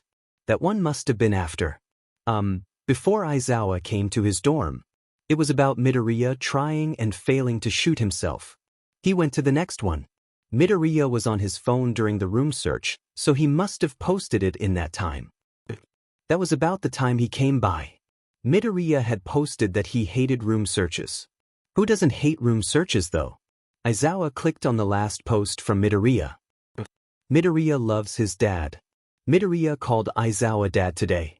Oh, Aizawa's gonna cry. This grown man is going to cry in the middle of his room. And it was posted a bit after Aizawa left Problem Child's room. Aizawa's usually not one for sappiness, however, he DMN loves his children and will do anything for them. Actually, he not really sure how he comforted Midoriya. He has zero experience and if sheet at calming people down. He just freestyled and tried what he saw people do on TV. Aizawa doesn't know how the F people do that. He's surprised it worked though. The teacher put his phone down, smiling. He was proud of Midoriya for telling him what he was doing. It takes a lot of guts to open up to people, especially your teacher. Aizawa felt so DMN proud of Midoriya. He even gave him the gun. The gun? What was he gonna do with the gun now? He took, and now he just has it. What will he do with it? Sell it, I guess? How did Midoriya even get the gun? He's 15. The legal age is 18 with a license for guns. Did he get it illegally? Well, whatever. It's a problem for another day. For now, it'll just have to sit in the desk in his room. Maybe he'll ask Izuku about it tomorrow. Aizawa hopes he's spending the night at a friend's dorm. He doesn't think he should be alone right now, but Aizawa's a teacher with teacher duties. He'll make sure to check in on Izuku and the class tomorrow. Maybe he'll make a doc with questions for them all to answer individually. It'll be like a mental health check-in. God, this class is making him sappy and soft. Chapter 5, 6 days has ended. Come back for Chapter 6, 5 days? No one's POV. Izuku woke up bright and early for the school day. The memories of last night and what happened with Aizawa flooding in. Izuku smiled at the memories. Aizawa's a truly great teacher. Izuku got up off his bed, stretching. He grabbed his uniform and walked into the bathroom. He flipped on the light and the first thing he saw was his messy counter. It was not like this before Aizawa did the dorm search. Ugh, he didn't even clean up. Izuku sighed and put away all the pill bottles and first aid kit. He cleaned his bathroom counter off, then set his uniform on it. He got changed into it, then he brushed his teeth and such. Izuku texted his doctor to check to see if his prescriptions were ready to get picked up, since he accidentally hit his hand against the counter and dropped the open pill bottle into the toilet a few days ago, and then his friends thought he was a drag addict when he took his pills in the morning, and so then they continued to dump them all down the toilet. They wouldn't let him speak when he tried telling them they were prescriptions. Then when they finished all the bottles they let him talk. And then apologized a lot. While he waited for their response, he went down and ate some breakfast. He had cereal. It was tasty. He enjoyed it dearly. While he waited for both a text back and for his friends to get ready and come down, he calmly essayed in his surroundings for the last time. This might just be his last time seeing the dorms, that is, if he doesn't survive. Whenever his plans are told, they don't work, so he's decided not to tell or think about it. Simple. Then maybe they'll work this time. Wait, does this count too? Izuku put his dirty dishes in the sink after rinsing them out. He walked to the couch and sat on it, waiting for his friends to hurry up and get here already. Izuku scrolled social media, noting that some of his classmates didn't have accounts, like Tokoyami. Or maybe they just had private accounts. He had finished all his schoolwork the day before. Honestly, he wanted to skip school today, but he knew he probably couldn't, or else Aizawa might come break down his door to make sure he hadn't tried to kill himself again today. That wouldn't be good. Time passed and it was now 7. The school gates opened early for students, so did classrooms. A few of his classmates were down in the common room, but not enough to notice his disappearance. Izuku decided he would go to school early today. So he grabbed his backpack and put on his shoes. And he left the dorms. The warm morning air hit him on his way to school. It was July, after all. It was summer. It had a cool breeze this morning though, so Midoriya was thankful for that. He got to his classroom, which was deserted of people. He sat down at his desk and took out his notebook. He decided to write about his latest attempts and what has happened so far. He liked writing, no one would really see it, and it could be about whatever he wanted. As time went on, aka 10 minutes, their homeroom teacher walked into the classroom. He got spooked by Izuku already being there. Usually his students come in closer to when the bell rings. He didn't know why Midoriya would come in early, and without the usual 2 he came in with. "Good morning, Midoriya," Aizawa greeted, setting his papers down on the little podium in the front. Midoriya's head snapped up to see who was there, but relaxed when it was someone he knew. "Good morning, Aizawa-sensei," Midoriya welcomed. He soon went back down to his notebook, doodling in it and writing. His phone buzzed on his desk and he glanced at it. Oh, it was a reply from his doctor. He made sure to check it. Let's see. Blah blah blah, be more responsible when handling pills. Don't drop them in the toilet again. You need to get better friends that don't dump your drags in the toilet. Don't become a drag addict. Blah blah blah. His prescriptions are ready to be picked up today after school. But Izuku waited in his seat for a while. The class came in chunks. Katsuki and Shoto were the first ones in, and they both made a beeline for Izuku's seat. "Where were you this morning? Did you leave early or some shit? You didn't walk with us dash. Are you feeling okay?" Todoroki and Bakugo fused over Izuku as they asked one too many questions about why he left early without them. "Guys, if you're not happy with our friend performance, then you can just tell us," Midoriya dash. "I see hot if that's the case, then we're gonna friend the F out of Deku dash. Guys dash. We're gonna become the bestiest of friends-iest." Those aren't even words, but sure buddy dash. "Guys." Shoto and Katsuki shut their mouths, staring at Izuku with wide, curious eyes. It reminded Izuku of 2 little boys seeing something for the first time. "I'm fine. I just wanted some quiet time before class and you 2 took too long," Izuku said. Well, he wasn't lying this time. The two boys gave Izuku a look, but otherwise dropped it. Fine then. Later today you want to come over to my dorm and watch Scream with me and show Dash. You wouldn't dare. I would try me. Izuku rolled his eyes, but it was playful. He laughed at his two friends bickering. Izuku help me, he's gonna kill me with these movies. No, I'm not. Just gonna deeply traumatize him. There's a difference. What difference? The difference that me and your did last night Dash. My mom's in a hospital Dash. Class, shut up and go to your seats, Aizawa said, specifically looking at the three. Katsuki glared at Todoroki once more, and he glared right back before walking to his seat. Once the class was settled, Aizawa grabbed the stack of papers he brought into the class. He passed them out. This is just an assessment. You don't have to put your name if you don't want to. Just please answer all the questions honestly. This isn't for a grade or anything, it won't be put on your file either. That means I won't report anything, and no one else will see what you put down on your paper. Please take your time doing this, and answer honestly, that's all you need to do. When you're done, just stay in your seat and I'll collect all the papers at the end of class, Aizawa said. He didn't say that it was a mental health assessment. That's what he inferred though. The class flipped their paper over, scanning the questions. They were nerves people, they thought it was a test, but now they're not quite as nervous. Some students were still nervous and scared, but it's fine. He said they don't need to put their names on the paper. You may begin whenever you're ready. Please take your time and don't rush through it. I'll collect them at the end of class, Aizawa reminded them. He slipped onto his chair, taking out the papers he meant to grade last night but didn't get to doing it. It didn't matter that they weren't done though, he could do them now. As the students wrote their answers down on the paper, the clock ticked by. Most, if not all, the students were being honest with their answers. A few students put their names on the paper, and some accidentally did and erased it. The class went by surprisingly easy and calmly, besides for the panicking students. When it was 5 minutes until their next class, Aizawa decided to collect the papers. 5 minutes until the bell. I'm going to come by and collect the papers, so put down your final answers. You may socialize now, Aizawa announced, walking to each aisle and collecting the papers. He brought them to his desk and collected his things. The class chatted for the last few minutes, and when the bell rang, it was time to move on to their next class. The school day went on like normal, teachers teaching and students learning. Finally the bell for lunch rang, dismissing all the students to go eat lunch and socialize, to have a break from their studies. Izuku got his lunch, and while no one was looking, slipped away from everyone. He went away from all the crowds and his friends. He went to the rooftop. He went to the ledge and sat down with his food. He looked over it, thinking about how pretty the sight was.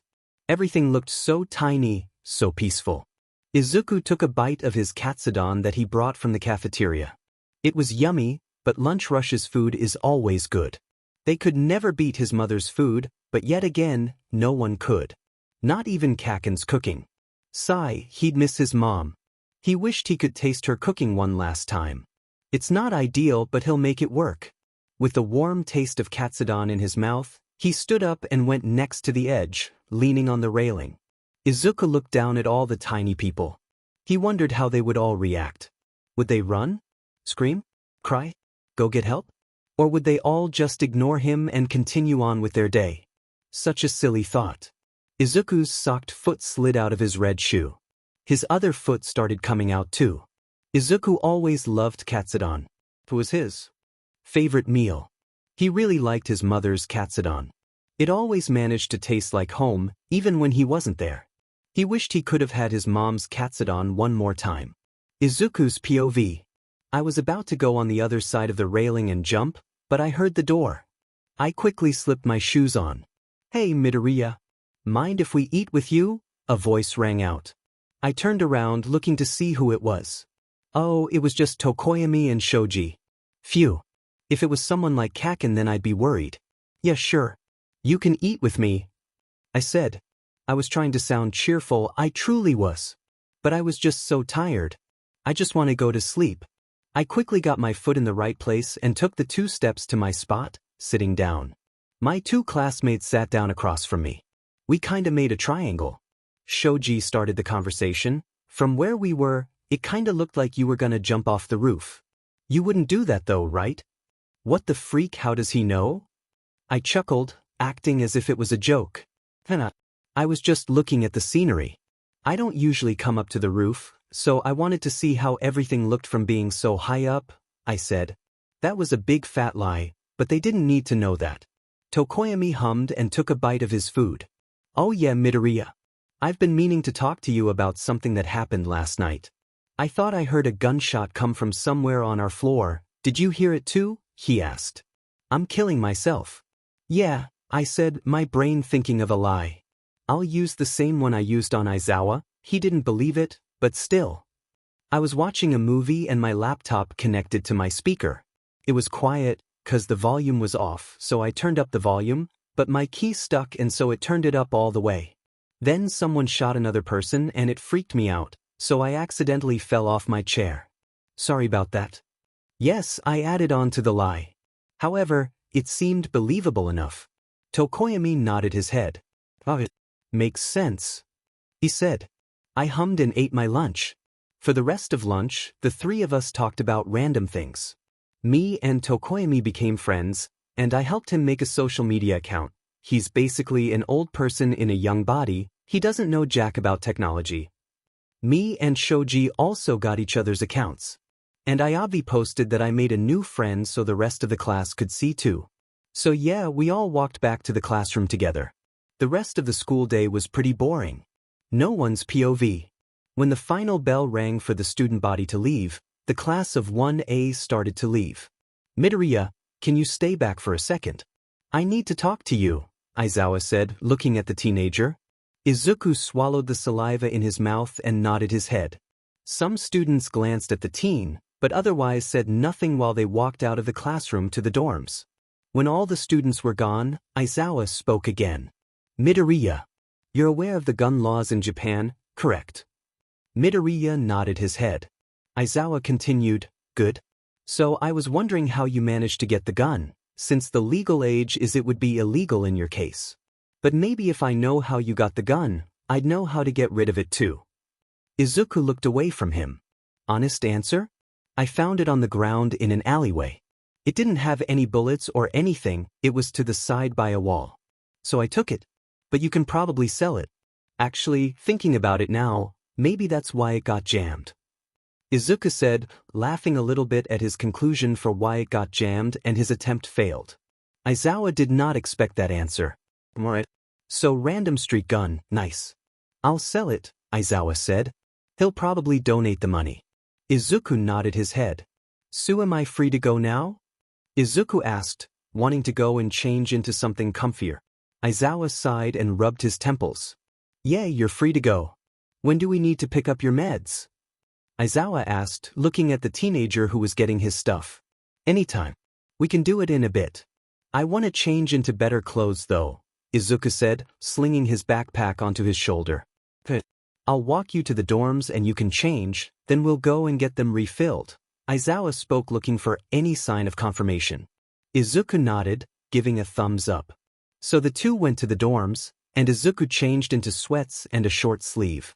Then they both went to the pharmacist to pick up Izuku's medication.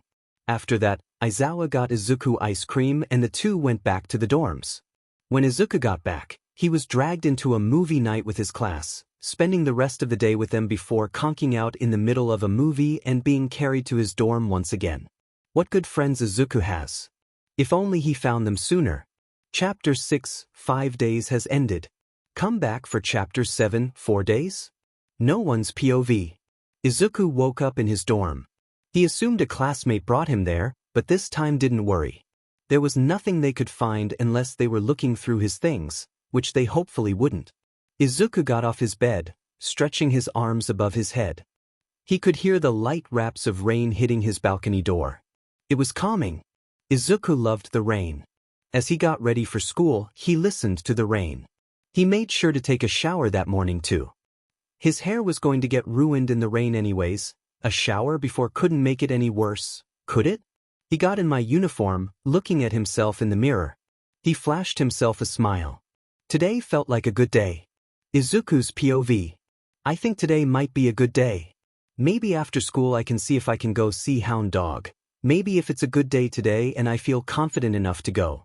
I made a few friends yesterday, and the day before that I told Aizawa almost everything.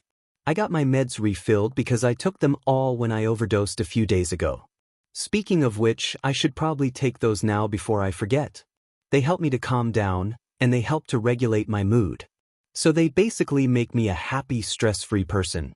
And then I also have sleeping pills I take at night, but lately I haven't been needing them due to everything happening lately taking so much energy out of me.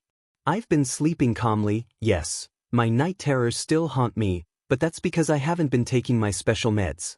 I think everyone knows though. I wake up screaming some nights, then pass back out. I don't really remember when it happens, but my classmates seem to. They usually don't tell me for some reason. Maybe so I don't feel bad for waking them in the early hours. Actually, maybe that's why they don't wake me when I fall asleep in the common room or in someone else's dorm. But yeah, besides from my rambling, I think I might have enough confidence to talk to someone about what's been going on. Maybe it'll get better, and the voices and thoughts will go away. I won't have to hurt myself anymore. I can be a regular teenager. Not a child soldier trying to end some really old dude's conflict. Yeah, it's fun to believe. No one's POV.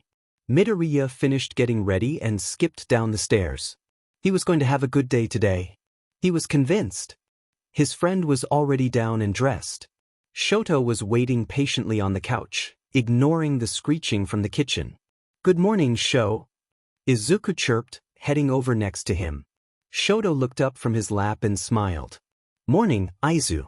Are you ready for school?" the monotone boy asked. Izuku nodded his head, actually surprisingly excited for school today. He had all the work done for his classes, so today should be relatively easy. Izuku leaned his body towards Shoto, resting his head on the boy's shoulder. Shoto heated up, and also touched Izuku's bare neck with his icy cold right hand. Izuku yelped and jumped away from surprise. "That's cheating. I'm putting an ice cube down your shirt for that," he said, glaring daggers at Todoroki, and by glaring daggers, it's actually squinting with his face scrunched up in displeasure. Shoto laughed at his attempt, which made Izuku smile. Before Shoto could reply back, Katsuki popped his head out of the doorway and shouted, "Oi, first batch of pancakes are done." "Oh, good morning, Izuku. Come get breakfast before that big back eats the entire kitchen." Izuku smiled and got up, going to get breakfast. Todoroki was right behind him, yelling back, "It was the one time." Wait, no. It was the 3 times. Izuku burst out laughing. The students came down gradually, all grabbing a bite of the pancakes and fruit. They all thanked the cooks and went back to getting ready for the new school day. The time came for everyone to start heading to class. The trio left together as they normally do. Izuku seemed to have a bit more pep in his step, and his eyes seemed to have regained their shine. Katsuki was happy to see that. The small group of friends chatted about all sorts of things. Shoto brought up the conversation of Izuku's upcoming birthday. "Your birthday's in 4 days, Izuku. Do you have any plans for it?" The candy cane noted. Katsuki quieted down to hear Izuku's answer. Izuku rubbed the back of his head awkwardly. Of course he didn't have any plans for it. He hadn't actually planned to be alive to reach the age of, I don't really have any plans. I might just spend the day with my mom after school, Izuku answered, assuming his mom would like to hang out with her aging son. Katsuki hummed. "I'll most likely be there too.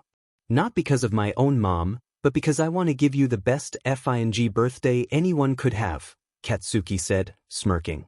It soon turned into a sheepish grin. "Also because I already bought your birthday gift and I want to see your reaction to it." Izuku and Shoto laughed at that. The hothead did not think that was funny, and exploded, literally. "Oi, the F you laughing at?" The school day seemed to go fast after homeroom. Pretty soon it was lunch. Izuku watched the rain through the window most of the time. He loved the rain, it was so pretty. It always got him in a good mood. And so far, today's been a good day. Izuku's really happy about that. Midoriya, Todoroki, and Bakugo all walked together to lunch, though Bakugo left to eat lunch with the Baku squad since, he claims, they were bugging him to eat lunch with them for forever, and it was really FNG annoying. so he decided to do it today. Midoriya and Todoroki were going to grab their lunch together and join their other friends. Shoto got cold soba and Izuku got curry. While they were walking to the table, Izuku tripped over something. He fell and spilled everything from his tray. Hit his jaw hard on the floor too. Izuku turned bright red and quickly sat up, feeling everyone's eyes on him as he scrambled to pick up whatever he could. Wow, Midoriya. Didn't know top of the class could be so useless. A voice rang out from his right. He looked at who said it. It was Monoma. Useless, adjective. Not or not expected to achieve the intended purpose or desired outcome. Or having no ability or skill in a specified activity or area. Basically having no use. Similar words are pointless, purposeless, to no purpose, hopeless, unusable, impotent, broken, incompetent, worthless, incapable. Also quirkless, according to certain people. Midoriya hated that word. Warning. Before continuing this chapter, please consider that the following is going to happen. Bullying. Suicide baiting. Telling someone to case. If you're unable to read this, or is not in a good mindset right now and shouldn't read it, please skip this part. If this happens in real life, please report it to a trusted adult. Thank you. Please continue. Happy reading. Although what you are reading isn't happy, it was just an accident. I tripped and fell, could have happened to anyone. I'll clean it up. Todoroki, can you get me some paper towels please? Izuku said, picking up the utensils and setting them on his tray. An accident? Just like you?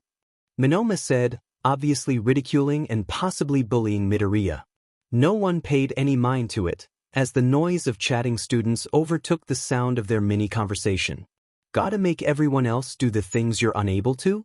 Quirkless people really are useless, worthless people who deserve to go kill themselves, Monoma said, bending down to Midoriya's level and yanking a fistful of his curly green locks. Izuku winced, feeling the pain sting his scalp. What? Does it hurt? God, quirkless people are so sensitive, Monoma said. Midoriya felt tears prick his eyes. His tear ducts always hated him. I have a quirk, Midoriya muttered out. Or he does now. Monoma laughed.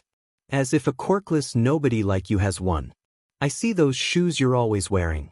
It's the only kind that quirkless people fit because they have 2 joints. Yes, you have this flashy thing going on with you, but you're still just a quirkless. Monoma spat out the words. Midoriya hated when people used when he used to be quirkless against him. But what he hated most is how Monoma somehow found out he was. What's it to you if I am or not? Not like I'm in your class or anything, I don't even talk to you, Midoriya shot back, though he wanted to cry right now. Monoma gritted his teeth as he brought Midoriya's ear close. How about you do us all a favor, kill yourself? He said loud enough for Midoriya to hear. His eyes widened. Monoma shoved him away and got up just as Shoto came back with a roll of paper towels. Midoriya said a small thanks as he took it and quickly cleaned the mess of his spilled curry. He put the dirted towels on his tray, then stood up. Monoma had a sheet-eating grin on his face as he grabbed the milk carton Midoriya had on his tray and opened it all the way. He poured it straight on Midoriya's head. The milky white liquid ran down his skin and soaked into his uniform. The small box got dropped on his head. Why don't you follow that advice in middle school you got? Why don't you dash? Monoma was cut off by a tackle from Bakugo. Katsuki punched Monoma in the face repeatedly. He was yelling during it all, but as students screamed and ran to see the fight, it all didn't matter anymore. Okay, warning is over, you can keep reading now. Happy reading. Quirkless, adjective. A person or being without a quirk. Someone without a superpower. Similar words are without a quirk, unquirked. Also pointless, purposeless, to no purpose, hopeless, unusable, impotent, broken, incompetent, worthless, incapable, useless to certain people. Midoriya hated that word. He could hear Kaken screaming words at Monoma, and the hits that were connecting. He heard the footsteps of those who were either running over or away.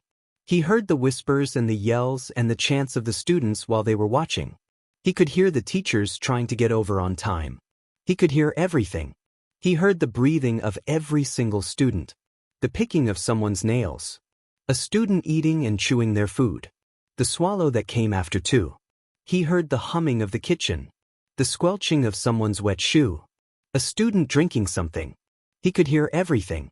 None of these things mattered to Izuku. What mattered to him was getting out and getting away. He tried taking deep breaths to calm his breathing. Deep breath in. Deep breath out. Izuku looked at the fight. He hated the scene. He looked at the ground and turned around, pushing people out of the way in an attempt to get out of the crowd and away from the cafeteria. Izuku threw his tray away, deciding lunch wasn't for him. He went out of the cafeteria and speed walked down the hallway. He didn't know where he was going, just knew he was going away from all that. Izuku managed to get to the furthest stairwell and sat under it. He checked the time, and there were about 30 minutes left of lunch. Izuku stayed there. He didn't do anything. He just sat there, felt the tears run down his cheeks as he thought of what Monoma had said. When there were only 3 minutes left, he started making his way to his classroom. He didn't want to be at school. He wanted to go home, go to sleep. Izuku was tired. He knows not to fall asleep though. He got to the classroom just as the bell rang, quickly shuffling to his seat and ignoring the glances his classmates gave him. The teacher started the lecture, teaching and talking. Katsuki sat in the seat in front of Izuku, a single band-aid on his cheek. Izuku refused to look at him. He refused to look at anyone, actually. Izuku went through school, and as soon as the bell rang, he was out that door while his classmates were cleaning up. Izuku rushed to the dormitory and to his dorm. He put a little "Do Not Disturb" sign on the door handle and shut the door, locking it. Izuku set all his things down, flopping onto his bed face first. He started sobbing, tears falling from his eyes one after the other and getting lost on his pillow. His thoughts all rolled it, piling over each other and yelling. Monoma was right, we should kill ourselves. We just got better. We should kill Monoma. Maybe a little pain will make it go away. Physical pain will make the mental pain go away. If we die, then so be it. This is what we always hoped for. Cut yourself. The demand from his mind didn't shock Midoriya. He eyed the bathroom door, which was currently closed. Maybe one won't hurt. It'll shut them up, at least. Sup, me again. Warning BC, this scene will have self-harm, self-hate. If you are struggling with any of these in real life, I would suggest to go talk to a trusted adult and/or get professional help. If you pick to skip this scene, then go on to the next chapter. Chapter 8, 3 days. Thank you. Happy reading. Izuku sat up, tears still freely flowing. His body moved to the door, opening it and flicking on the light. The first aid kit got into his hands, being unzipped. The contents were dumped out onto the counter. The box cutter was right there, on that glorious stack of medical supplies. Midoriya grabbed the blade, and next thing he knew, cut. It was like an addiction. He never stopped coming back to it for relief. It was like a drag. His drag. Cut. Yes, it was unhealthy to do this. Yes, he needed to get help, maybe stop cutting himself. However, it was hard. It's hard to get help and it's hard to stop. Cut. He's been doing this since middle school. It's been a while, and it's been hard. Izuku can't take much more. Cut. He should stop now, but he can't find it in him to quit. Cut. Izuku took the blade away from his wrist. Blood started appearing, tiny dots lined the cut. Izuku sighed. He couldn't even count them all. The teenager put the box cutter down. Might as well call it a wrist cutter now. He grabbed a bandage and wrapped it around the cuts. Izuku looked at himself in the mirror. He looked drained. He felt dead and drained. Izuku walked out of the bathroom, flipping off the light. He turned the light off in the room part of his dorm and plopped down on his bed. What a productive day today.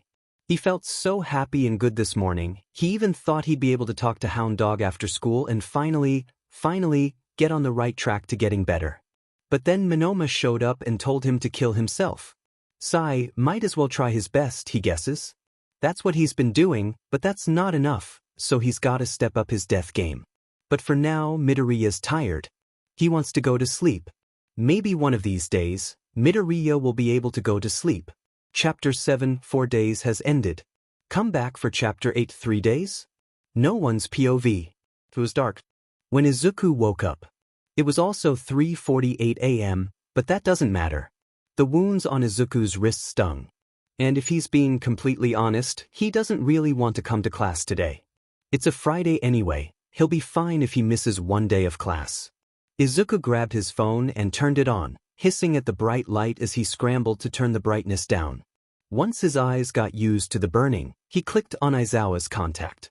He sent out a text. Aizawa, real dad. 3:54 a.m., July 12th. Hi Mr. Aizawa. I won't be in school today because I am feeling sick. Please send classwork with class. So yeah, I'm not showing up. Today BC the rain probably got me sick. Bye. Good enough. Izuku sent it and then conked back to sleep. A few hours passed, and he awoke to banging on the door. He groaned and got up, waddling to the door. He opened it, not caring who was there. Izuku, are you not coming to class today or what? Katsuki barked out. Katsuki's been pacing outside your dorm for at least 5 minutes. He's thought about multiple ways to break into your dorm and almost tried to. Also, he's worried, Shoto said, explaining to Izuku why he was banging too loud. Izuku hummed, half asleep. I'm sick. Too tired. Not going today. Already texted Aizawa, but you guys can tell him if you want. Get my schoolwork for me.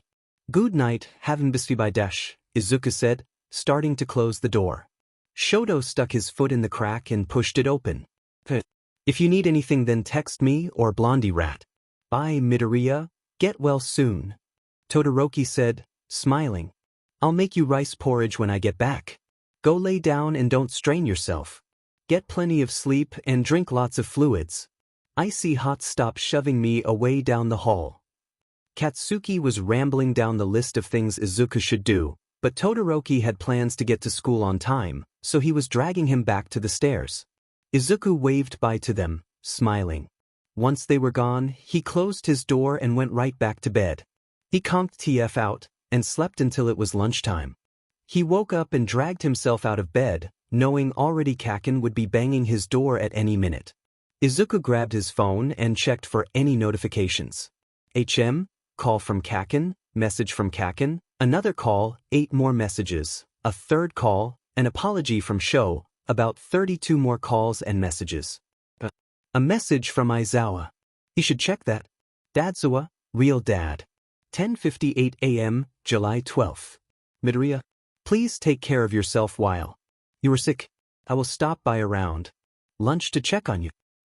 Assigned Bakugo to give you any work you missed so you can turn it in on Monday. Thank you for telling me. I've told your other teachers as well as the class.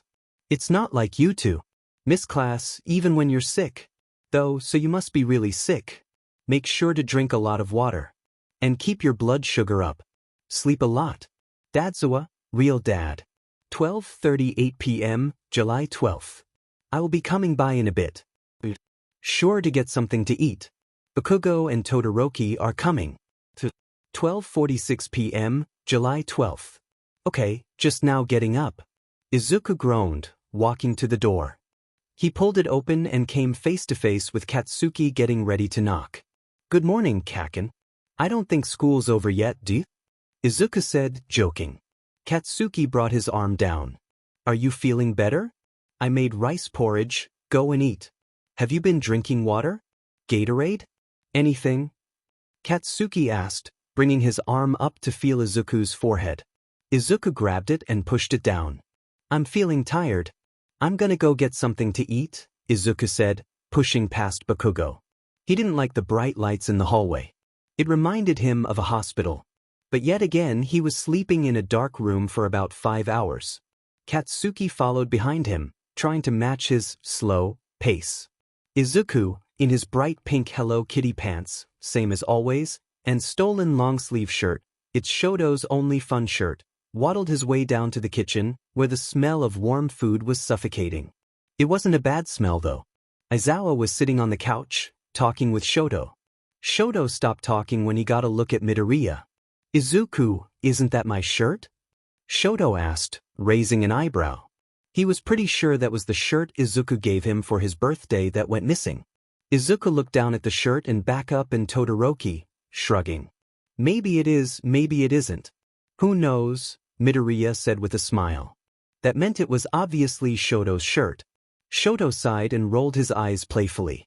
He'll let Midoriya have it this once. He'll steal it back later, when Midoriya isn't looking. Aizawa stood up from the couch and walked over to Izuku. How are you feeling? Any better? The teacher asked, looking at his sick student. Izuku hummed and shrugged. I feel sick. The same as this morning, Izuku answered honestly. He did feel sick. He felt sick because of what Monoma said to him yesterday, for lying, for what he did, for everything. It's fine though, everything would be over soon. He wouldn't have to feel sick anymore after today. He won't have to feel anything anymore after today. Izuku got himself some of the porridge and ate it on the couch.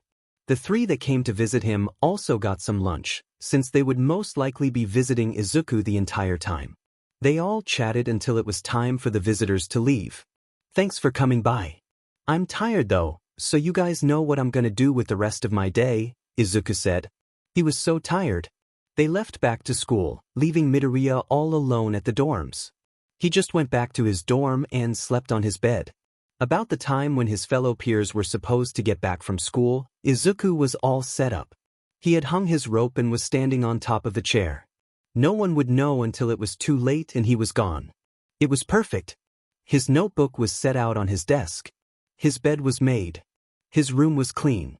He had no plans for anything else after today. He had all his letters written and ready to be read. He had his time of death ready. His way of death to... He had any plans after his death ready and planned out. He hoped no one would be too heartbroken, and he hoped there wasn't a mess for anyone to clean up. Izuku put the rope necklace around his neck. He was ready to kick the chair out from under him. The door opened. The door opened. It was closed. Midoriya babes. I brought your schoolwork, his classmate, Ashido Mina, said. She gasped and clutched onto the small stack of papers in her hands. Midoriya, Izuku, how about we step down from there? Can talk about this, she said, taking a small step towards him. Izuku's bottom lip quivered. Okay, yeah, I can step down, he said, causing Mina to exhale and stand up straight. Midoriya kicked out the chair from under him. He hung in the air. Mina screamed, dropping the papers and rushing to lift him so he could still breathe and not die. She tried her best to hold him up, but the pants were making it a bit hard, and her lack of strength too. Help! Help! Mina screamed out, trying to get the attention of whoever so they could help her get Midoriya down from the rope without hurting them. If she tried to use her quirk on the rope, she might hurt Midoriya in the process. It'd hurt him really bad.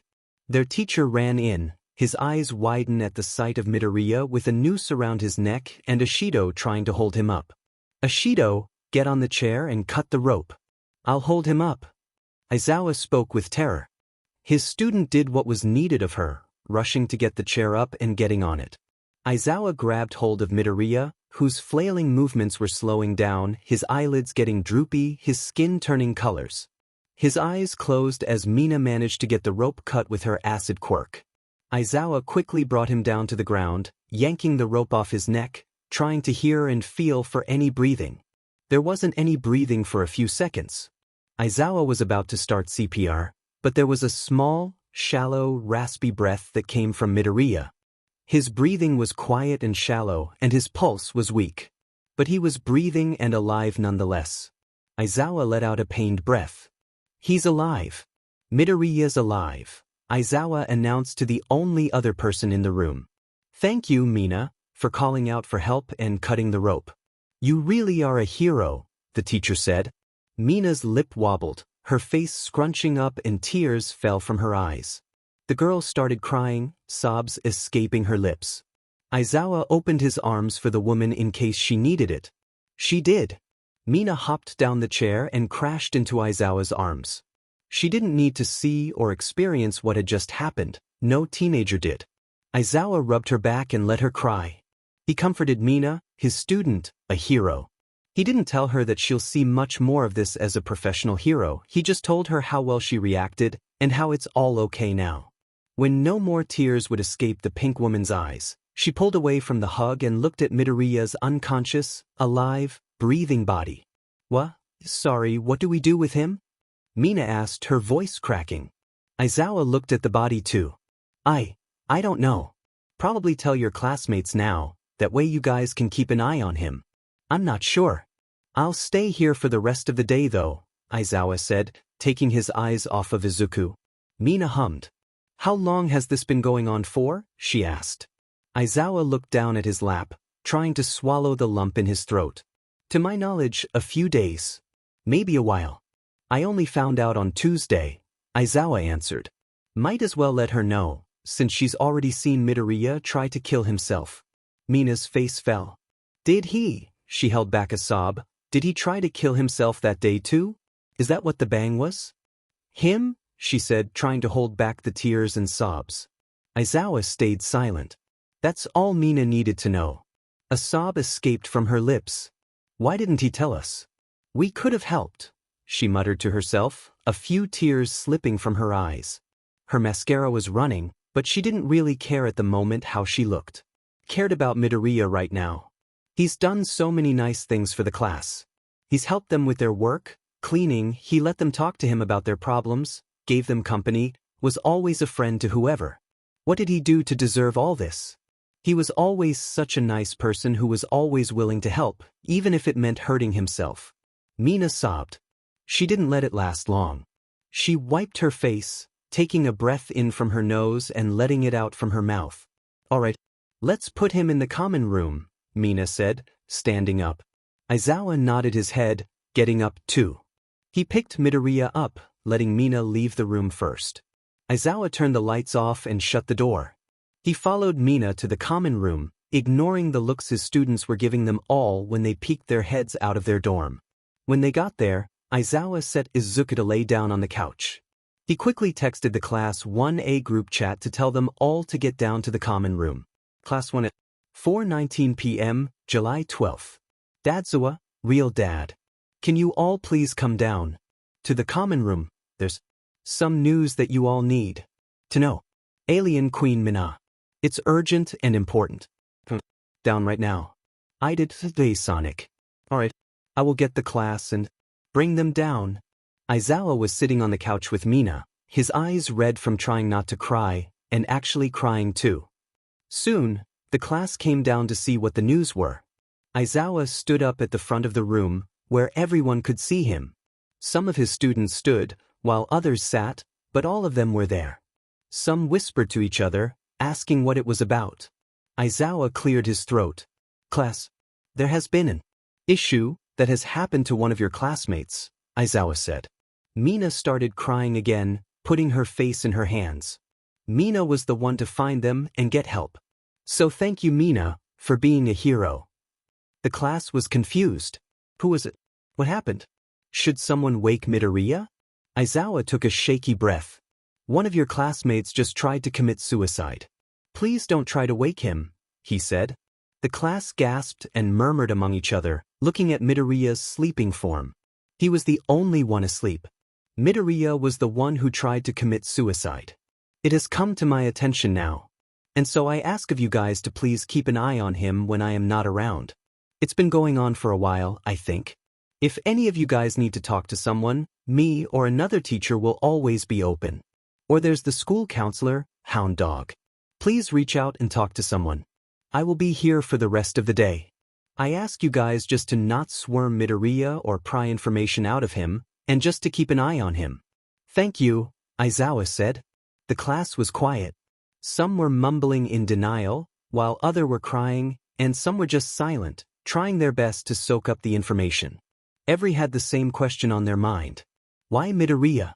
Why him? Izuku slept a bit longer, until the class thought he was sleeping for too long and decided to wake him up. Izuku's eyes fluttered open. He looked around and dizzied up his surroundings before groaning.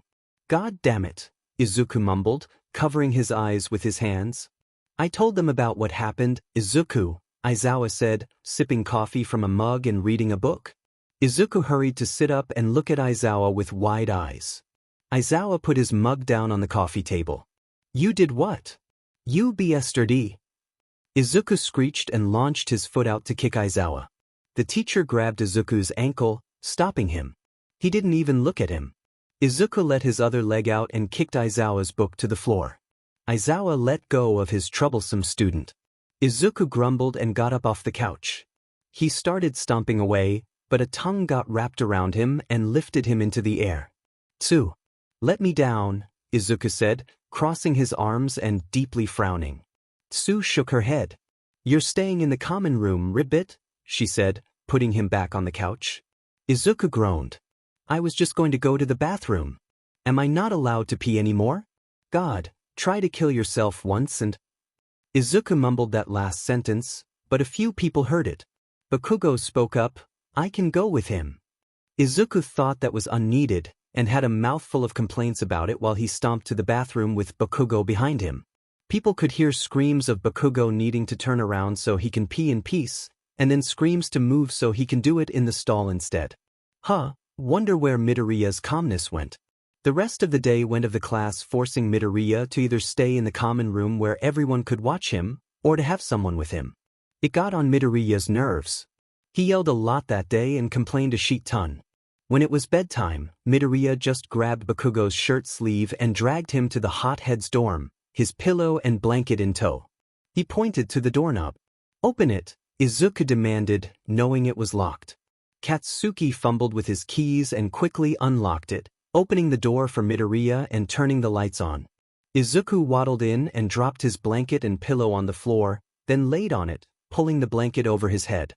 "Good night," Izuku mumbled. Katsuki chuckled at his friend and flicked the lights off, going to his own bed and getting under the covers. He stayed up for a bit, a small nightlight on. Katsuki read a book for at least an hour before he was fully sure Midoriya was asleep and it was okay for Katsuki to also go to bed. Once his mind finally settled in the thought that nothing bad would happen to Izuku while he was sleeping, it drifted off to the darkness called sleep. All of 1A had the same dream. If you could even call it a dream, it was more of a nightmare. It was Izuku killing himself and dying. It was the same way for everyone. They all had the thought when they awoke in a cold sweat. Why Izuku? I am. Chapter 8 3 days has ended. Come back for Chapter 9 2 days? No one's POV. Izuku woke up in Bakugo's dorm. And at first it was a little confusing, but he soon remembered the events of yesterday and sat up, frowning. This was worse than the night terror he just had. Izuku looked at the door. Wait, he could see things. A light was on, it was dim, sure, but still making things seeable. Izuku looked behind him to see a little nightlight on next to Bakugo's bed. Katsuki was sitting with his back against the wall and his nose in a book. When he looked up to check on Izuku, he was met with those emerald green eyes staring at him. That freaked him out for a moment. He hadn't expected Izuku to wake up right now. "Morning, Izuku. You ready to go down and get breakfast?" Katsuki asked, bookmarking his book and setting it to the side. Izuku hummed, looking away. He stretched his arms over his head and got up. Katsuki went to the door and opened it, letting Izuku step out first and lead the way to the kitchen. The teenager followed him and matched his pace. It was about 9:50 a.m. at that moment, so most of the class was awake and going about their day. When Izuku got to the common room, all eyes were on him. He hated it. Shoto was already in the kitchen, eating a peach. Izuku looked at him and decided to hang out with his other friend now. "Morning, Shoto. Where'd you get the peach?" Midoriya said, leaning on the counter by Todoroki. Shoto swallowed his bite of food and pointed to the counter by the sink. "The peaches are there. Momo's family sent over some peaches to share since they're best at this time of year," Shoto said, taking another bite of his breakfast. Izuku nodded his head, deciding he'll get a peach this morning. Katsuki got right to making French toast sticks. Izuku didn't know if he'd eat some of that or not yet. He'll decide if he's still hungry after the fruit. Izuku washed the sweet fruit and grabbed a sharp knife. Bakugo hadn't seen it, but Todoroki did. "Midoriya, did you want me to cut that for you?" "Mine was a little bit crunchy and hard to cut," the candy cane boy questioned. Midoriya shook his head, dipping the tip into the soft skin. "Nah, I got it. It's not that hard. Either way, I'm skilled in cutting," Izuku said, secretly joking about his history of self-harm. He could hear Todoroki mutter, "Your wrists, maybe." He laughed at that, happy someone understood his humor. Izuku cut his peach in half, setting down the fruit and blade on the paper towel Todoroki gave him, pulling the halves apart and taking out the seed. He put it next to the blade. Speaking of the blade, he swiftly grabbed it and jerked the tip towards his neck. Both tape and ice stopped his hand and covered his hand, knife included. Izuku groaned. No fair. This is cheating, Midoriya pouted out, shaking his covered hand. How is not letting you kill yourself cheating? Shiro Hanta exclaimed. He had just acted on reflex for Midoriya's suicide attempt. Wow, now there were 3 of his classmates that had both witnessed and stopped him from dying. Izuku groaned. Unfreeze my hand, please, Izuku said, giving his hand to Todoroki, who started melting the ice and, as soon as he could, took the knife away from Midoriya's hand and slid it to the other side of the island. Midoriya promptly pouted and ate his breakfast. Hanta ruffled his hair while walking past to get a peach too, but he just washed it and bit into it. When Izuku was finished with his food, he looked at the French toast sticks Katsuki was setting out to cool. Maybe he does have room in his stomach. Can I pretty please have a French toast stick? Izuku begged, looking at the hot head with puppy eyes. Depends. Will you stop trying to kill yourself? Katsuki shot back, raising an eyebrow. Izuku put some thought into his answer. Debatable, he answered honestly. Then no. People who try to kill themselves don't get any sticks. And oh, Kaken, please dash. Nope. Fine then, I won't try to kill myself, Izuku confidently stated. Katsuki hummed, an amused look on his face. Okay, then here you go. Katsuki handed Izuku a plate of the sticks with some syrup. Izuku grinned and took the plate. I won't try to kill myself anymore. I will kill myself, Izuku confidently stated. Katsuki frowned and reached to grab the plate back, but Izuku already made a run out of the kitchen. Thanks, Kaken, he yelled behind him. Isn't that the same thing? He heard Hanta say to Todoroki, who shrugged and took a big bite from his peach. Izuku happily ate his breakfast on the couch. No one disturbed him, luckily. When Izuku was done, he slinked back into the kitchen to put his plate into the sink. He grabbed a cup and filled it with water. He sipped it and sat in the living room. He realized he didn't have his phone with him. He wanted to go get his phone because one of the fanfictions he was reading updated this morning. And since he's alive and all, he might as well read it. Izuku put his cup down and stood up. He started walking to the stairs, only to get stopped by Aoyama Yuga. Bonjour, Midoriya, Yuga greeted. He noticed no one was with the boy. Where are you headed? He asked, most likely going to go with Midoriya if there was no one else. Going to my dorm. My phone's in there, Izuku said, starting to walk up the steps. Yuga nodded his head. I'll go with you. I borrowed Mina's nail polish to make my nails sparkle, Yuga said, hopping up the steps with Midoriya. Izuku hummed, not saying anything about Aoyama coming with him. They both knew Mina didn't wake up this early on a Saturday. Well, today she did. But this Saturday is different than the rest. The 2 teenagers went to Midoriya's dorm. Izuku got his phone while Yuga watched him, leaning against the doorframe. The needing to return nail polish was a lie. His nails were sparkly, yes, but he returned it Thursday. Midoriya just seemed so upset yesterday. He didn't want to straight out say he's going with him to watch him and make sure he doesn't do anything. Midoriya turned around and held his phone up for Aoyama to see. They walked out back to the common room. Yuga went and got breakfast, while Izuku went to his spot on the couch, going onto his phone. The class didn't say anything about how they were panicking quite a bit while he was gone. Izuku knew though. He knew more than the class did. He knew everything. Izuku spent a few hours in the common room, either chatting with someone, looking at his phone, or watching something on the TV. Sometimes he would just stare at nothing with that blank expression for a few minutes. When the time was 12:01 p.m., everyone was up. Most were in their dorm, but some were down in the common room. No one was in the kitchen. Izuku got up, holding his empty cup too. I'm gonna get more water, he said, starting his way to the kitchen. He saw someone get up. You guys shouldn't have to come with me for this one, you can just look through the door, he pointed out. Ijiro froze and sat back down. The teenager went into the kitchen and to the sink. He glanced at the door, and thankfully he could barely see his classmates. He knew they could just barely see the sliver of him. Izuku quietly opened the cabinet under the sink with his foot and quickly grabbed the clear cleaning fluid. The sound of running water hid the sound of him pouring the cleaner into his cup. He quickly put the bottle back and closed the cabinet, turning the water off and picking up his cup. Izuku brought the cup to his mouth and drank a mouthful of it. He turned and saw Ijiro and Katsuki talking while walking in. "Hey Midoriya, what snack should we have today?" he asked, pointing finger guns at him. Izuku gulped. Pretzels and chocolate frosting," Izuku offered. Kirishima oohed at the thought and nodded his head in agreement, grabbing a bag of pretzels and a thing of frosting. Izuku took another gulp of his cleaner. Katsuki eyed him suspiciously. Izuku looked at him quickly before looking away from him. He drank a bit more. Kirishima popped open the container and bag, heading over to Midoriya and offering him some. Izuku gladly took one. After he ate it, he drank his liquid. Katsuki quickly came over and snatched his cup, taking a big whiff of it. "Yo, bro, what are you doing dash? That's not FNG water." Izuku awkwardly looked away from them. Kirishima looked at Midoriya. He quickly threw the food onto the counter and punched Izuku in the stomach. The cleaner went back up Midoriya's throat and into the sink. Izuku vomited whatever cleaner he had in his system out and into the drain.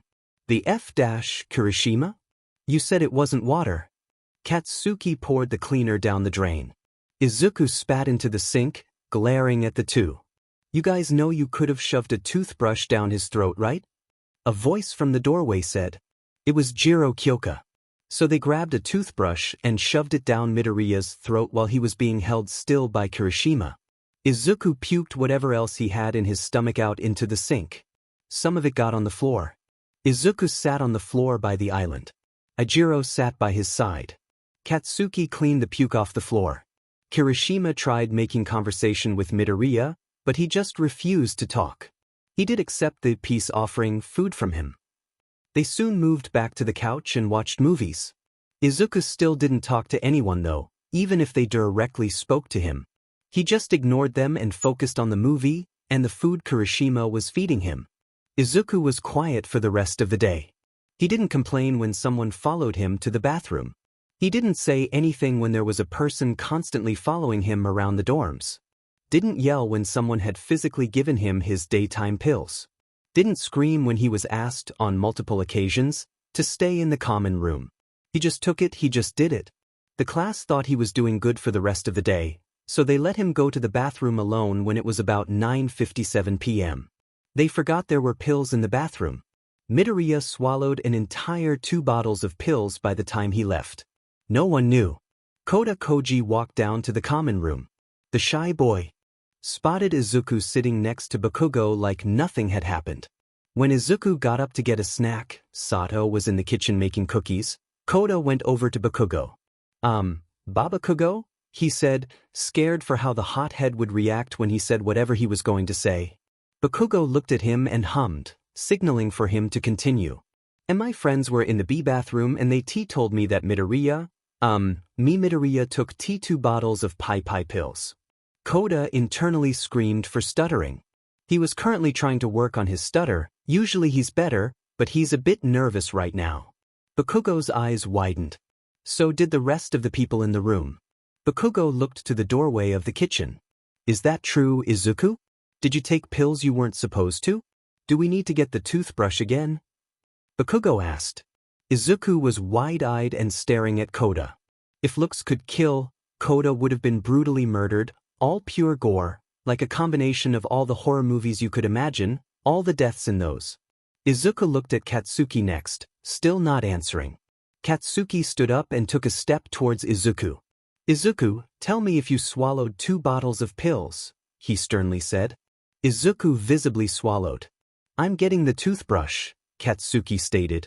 To that bold statement, Izuku dropped his apple and made a run for it. You're not shoving that demon toothbrush down my throat again, he screamed as he jumped from step to step. Bakugo grabbed the toothbrush that was mocking Midoriya the entire day off of the coffee table while the others in the room ran either outside, into the elevator, or up the steps in an attempt to follow him. Bakugo ran up the steps after him. Izuku was leaping over the railing and jumping from one story to the next, But Bakugo was just as fast. He was about 2 stories away from grabbing him, but he was DMing close.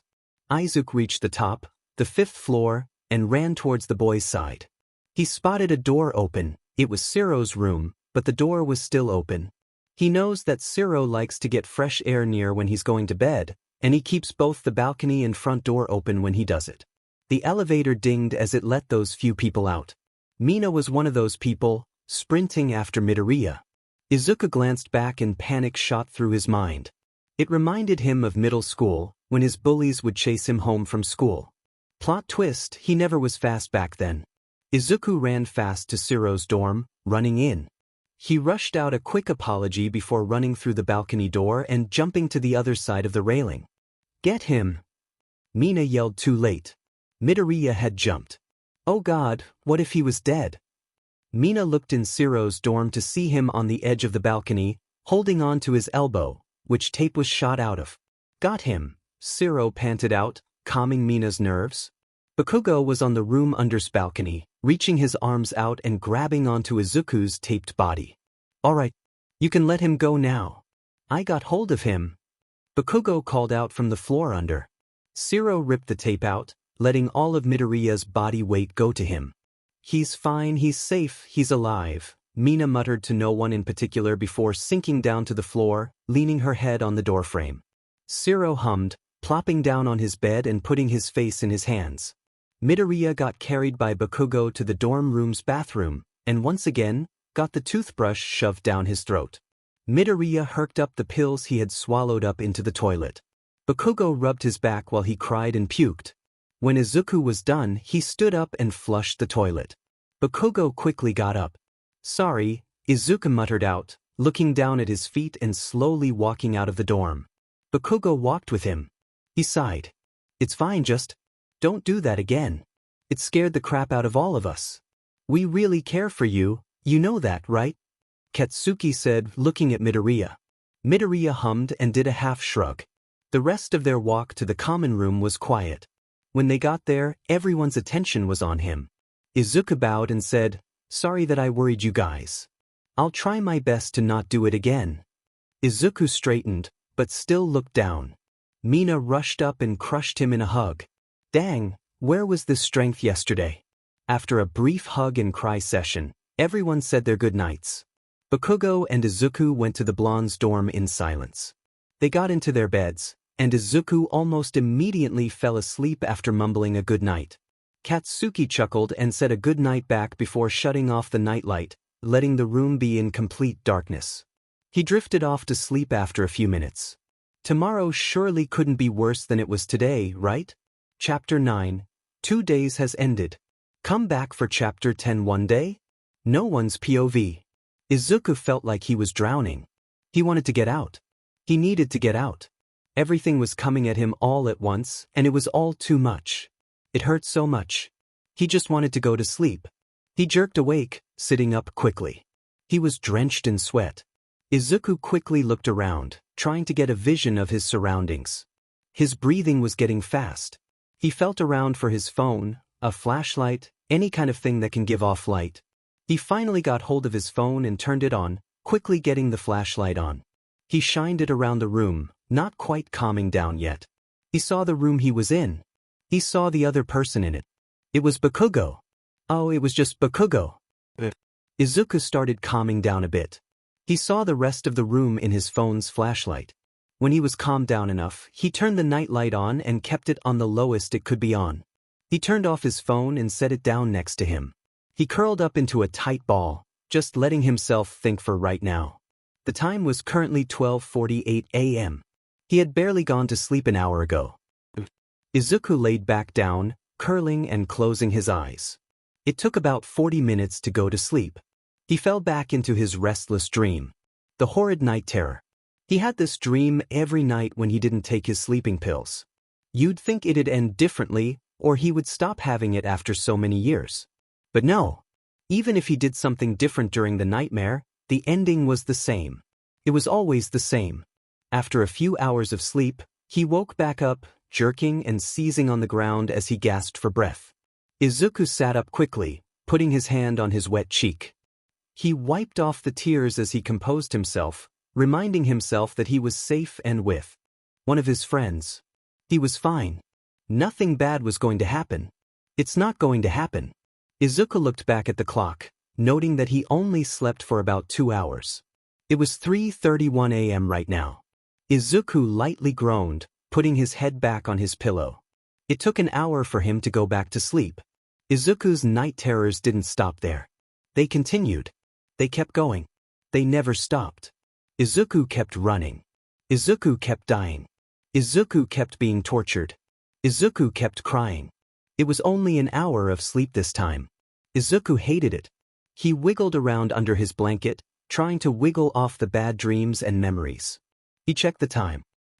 Not time to wake up yet. Izuku closed his eyes and fell asleep after a while. He got even less sleep that time. The cycle repeated over and over and over again. It was endless. The last one was really bad. It was at 10:43 a.m. Izuku woke up, convulsing and seizing. He gasped for air, panicking at everything. Tears were running down his face as his eyes scanned over everything. "Aizu sheet," he heard Katsuki mutter. There was a spitting noise and a clatter of a toothbrush. Oh no. Not the toothbrush again. That's not going down his goddamn throat again. You put that demon toothbrush anywhere near me and I'll blow your goddamn brains out. Izuku screamed, quickly sitting up. He twinkled and sparkled with the green electricity sparking up around him and his finger pressed into a flicking position. Katsuki put his hands up. I don't have a toothbrush with me. I'm not holding on to a toothbrush right now. It's okay. No more toothbrush, he said, taking a small step towards Izuku. Izuku blinked a few times like he was processing what just happened. The lightning died down and disappeared. Izuku brought his hands down and put them in his lap. Sorry. I don't know what got into me, Izuku said, trying to rack up a reason for why he acted like that and coming up with none. Katsuki slowly walked over to him and crouched down next to him. Hey, it's okay. You woke up and were shaking really bad. I could hear your breathing. Are you okay? Do you want to talk about it? He said, now fully sitting down next to the teenager. Izuku shrugged his shoulders. He didn't really know if he was okay. After so many night terrors in only one night, he didn't really know what to say. I don't know.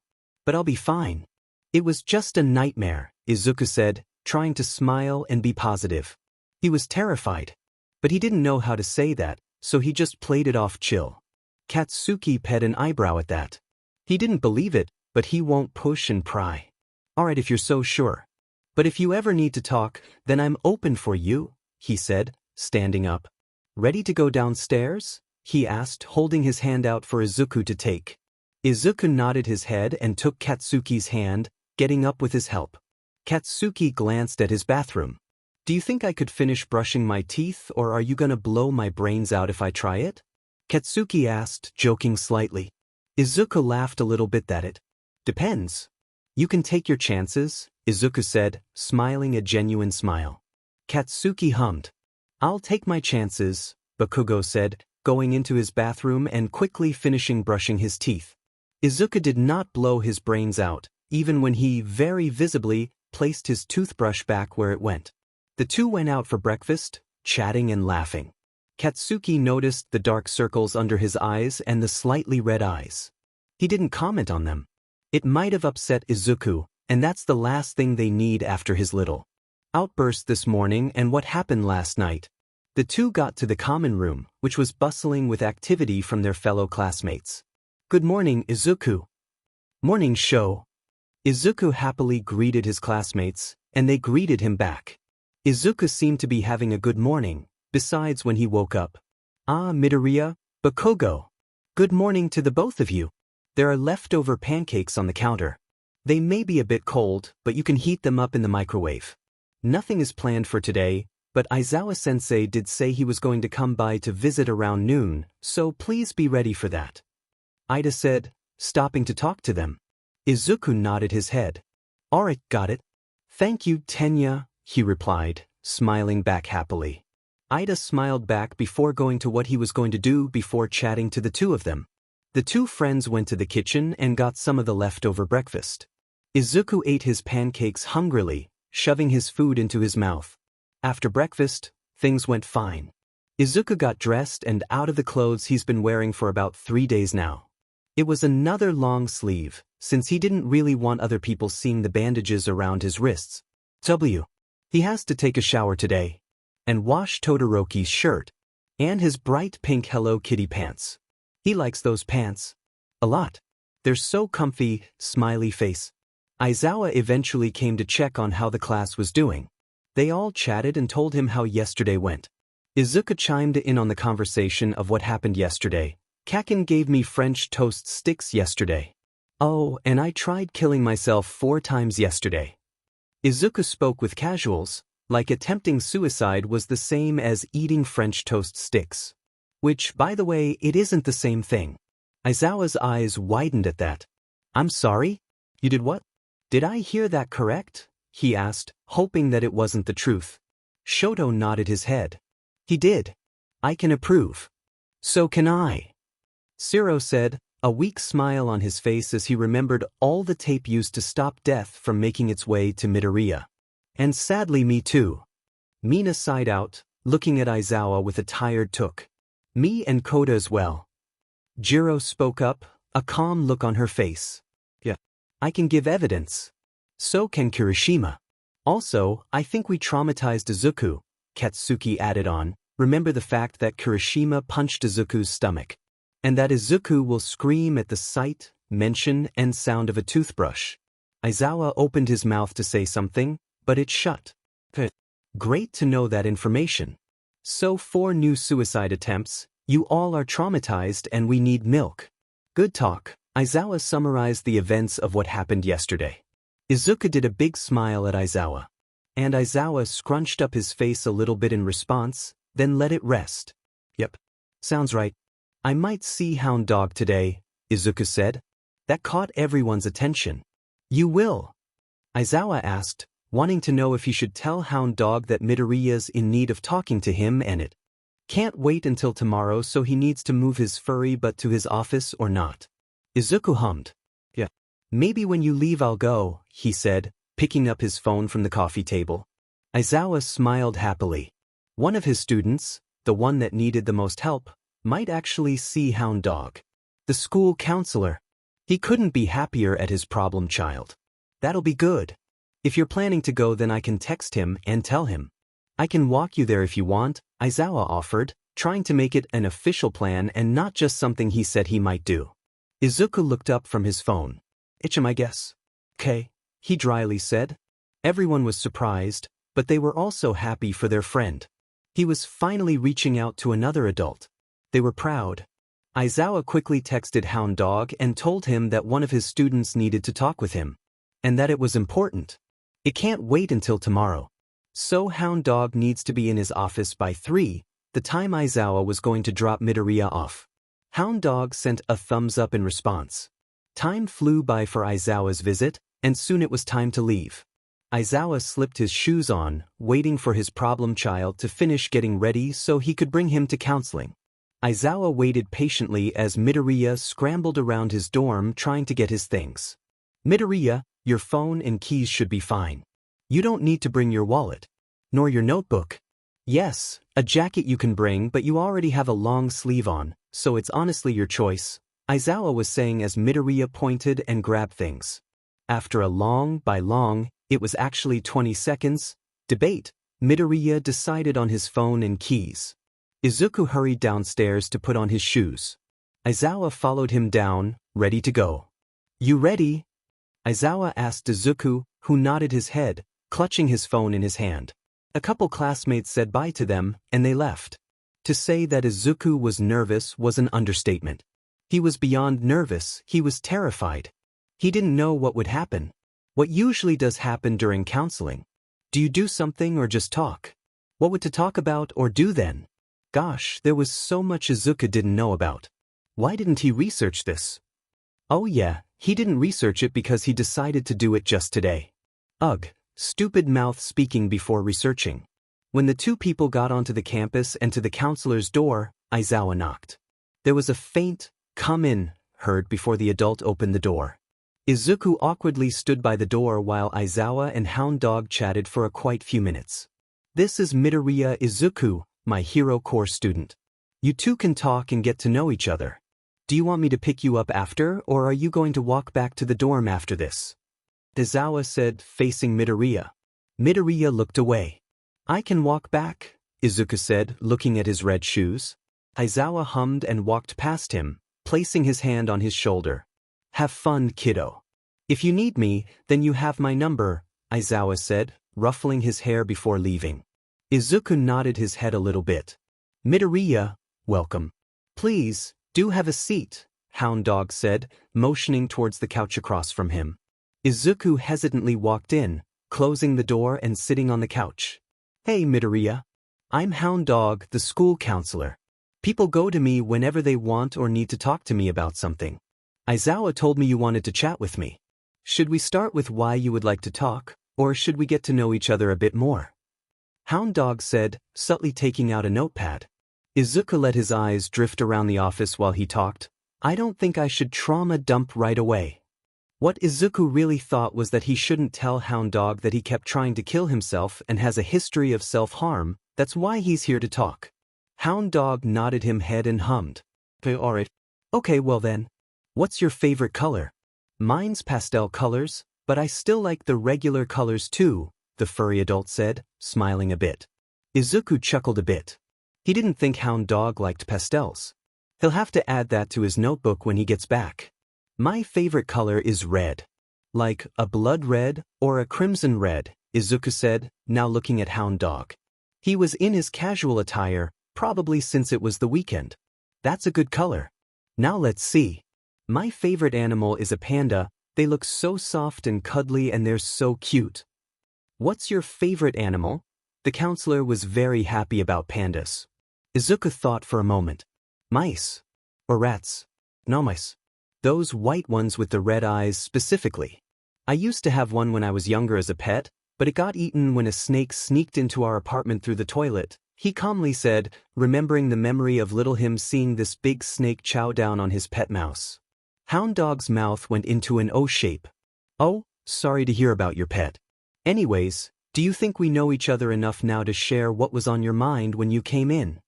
Hound Dog asked, seeming ready for the answer. Long story short, Hound Dog was very much not ready for the answer. Oh, sure. I tried killing myself over 5 times last week. And I cut my wrists a lot too. Hound Dog really wasn't ready for that. After a long session of much-needed therapy, Izuku finally said bye to the now traumatized Hound Dog. Bye, Hound Dog. Thanks for listening. Izuku cheerfully said, smiling happily. He waved as he was walking out the door. Hound Dog looked traumatized and if he was questioning his life choices. Why yeah, no problem. Thanks for coming to talk to me. Bye, Midoriya. I'll see you, next week? Hound Dog said, scared for the teenager. So much, and he's only about to turn. Izuku practically skipped out of the room. He happily walked back to the dorms by himself. He slipped off his shoes when he got inside. Oh hey Izuku. How was therapy? Shoto asked, looking behind the couch at Izuku. Izuku bounced over and plopped down next to him. It was actually really good. Hound Dog looked scared by the time we were done though heh. Izuku said, rubbing the back of his head awkwardly. Shoto laughed. Hee hee, I think anybody would honestly, Todoroki joked. Izuku laughed. Bakugo came down the stairs and saw 2 of his friends on the koku chatting. He decided to join in on the conversation. Sup, beaches. Hey Kaken. Hello. Be yesterday. There was a quick moment of silence. Then Katsuki burst out laughing. Yes, that's what I taught you, icy hot. Stop teaching our child how to curse. Yes, this is how I raised you, half. Kaken. The 2 friends bickered in front of their so-called child, the Shoto. When they stopped, Izuku kicked Katsuki lightly, demanded a divorce, and then also demanded custody. Katsuki denied it all, and claimed Izuku would have to die before divorcing him and taking the kid. The day went by, and soon it was around 7:30 p.m., but none of them have had dinner yet. Part of the Baku squad came down and begged Katsuki to go to this hot pot restaurant with them, Then they continued to invite some people out with them. Katsuki was convinced to go when he heard there was going to be death-level spicy there. "I'll go," he stated. He looked at his two friends that he was sitting with. "Do you two want to go?" he asked them. The two looked at each other and thought using their faces. They soon nodded to each other and looked back at Katsuki. "I'll go, he won't though," Shoto said. Midoriya nodded his head. "I was out enough for one day. I'm staying at the dorms. Bring me back something yummy, please," Izuku said, smiling. Katsuki and Shoto nodded their heads, making a mental note to converse with each other and decide what to bring Izuku back. When they got everyone who wanted to go, they started getting their things and shoes on. Izuku waved the large group by. Now he was all alone in the common room. That was boring. Izuku turned on a movie to watch while he had nothing to do. It ended after about an hour and a half, once again leaving Izuku with nothing to do. He decided to take a bath. He's been needing one for a few days. Izuku went up to his dorm and shut the door, locking it. He went to the bathroom and started running the bath, letting the water fill up the tub. Izuku took off his long-sleeve shirt, leaving the tank top up, and he looked in the mirror. He smiled a big smile. But it didn't fully reach his eyes. Izuku sighed, letting the smile drop. His eyes scanned over all the scars his body has collected over the year. He hated them. They just reminded him how he was meant to fight a battle against the #1 villain. How he was meant to be a child soldier. Izuku didn't know what time it was. He didn't know when his friends would be back. He didn't know why his thoughts started running. He didn't know why they told him to hurt himself.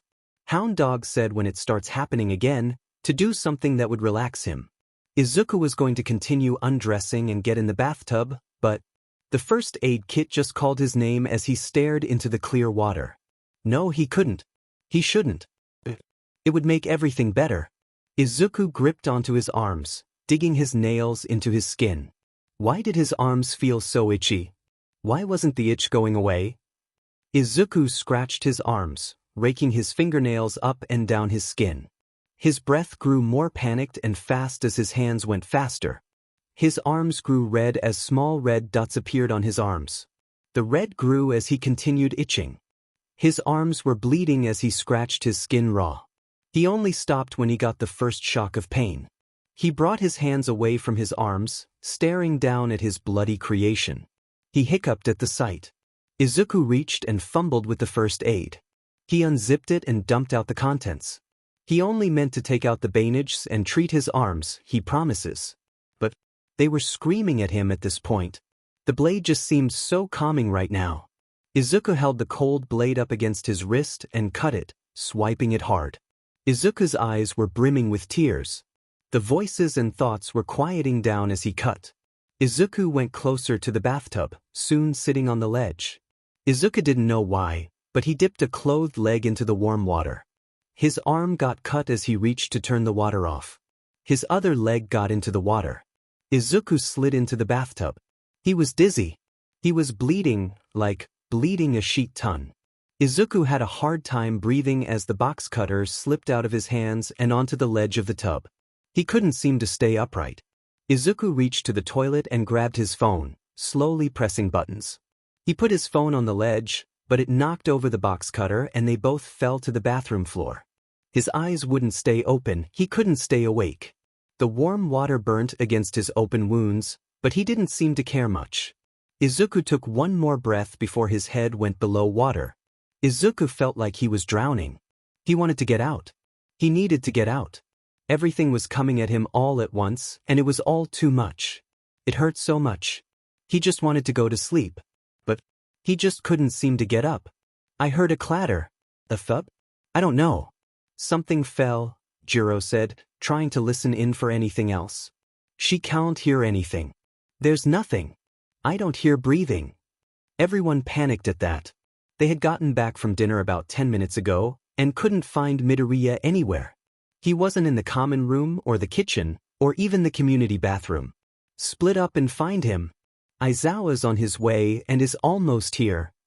Bakugo yelled, starting to run to the stairs. Earphones. Keep listening and update us on anything you hear, even if it's small. The class scattered like mice.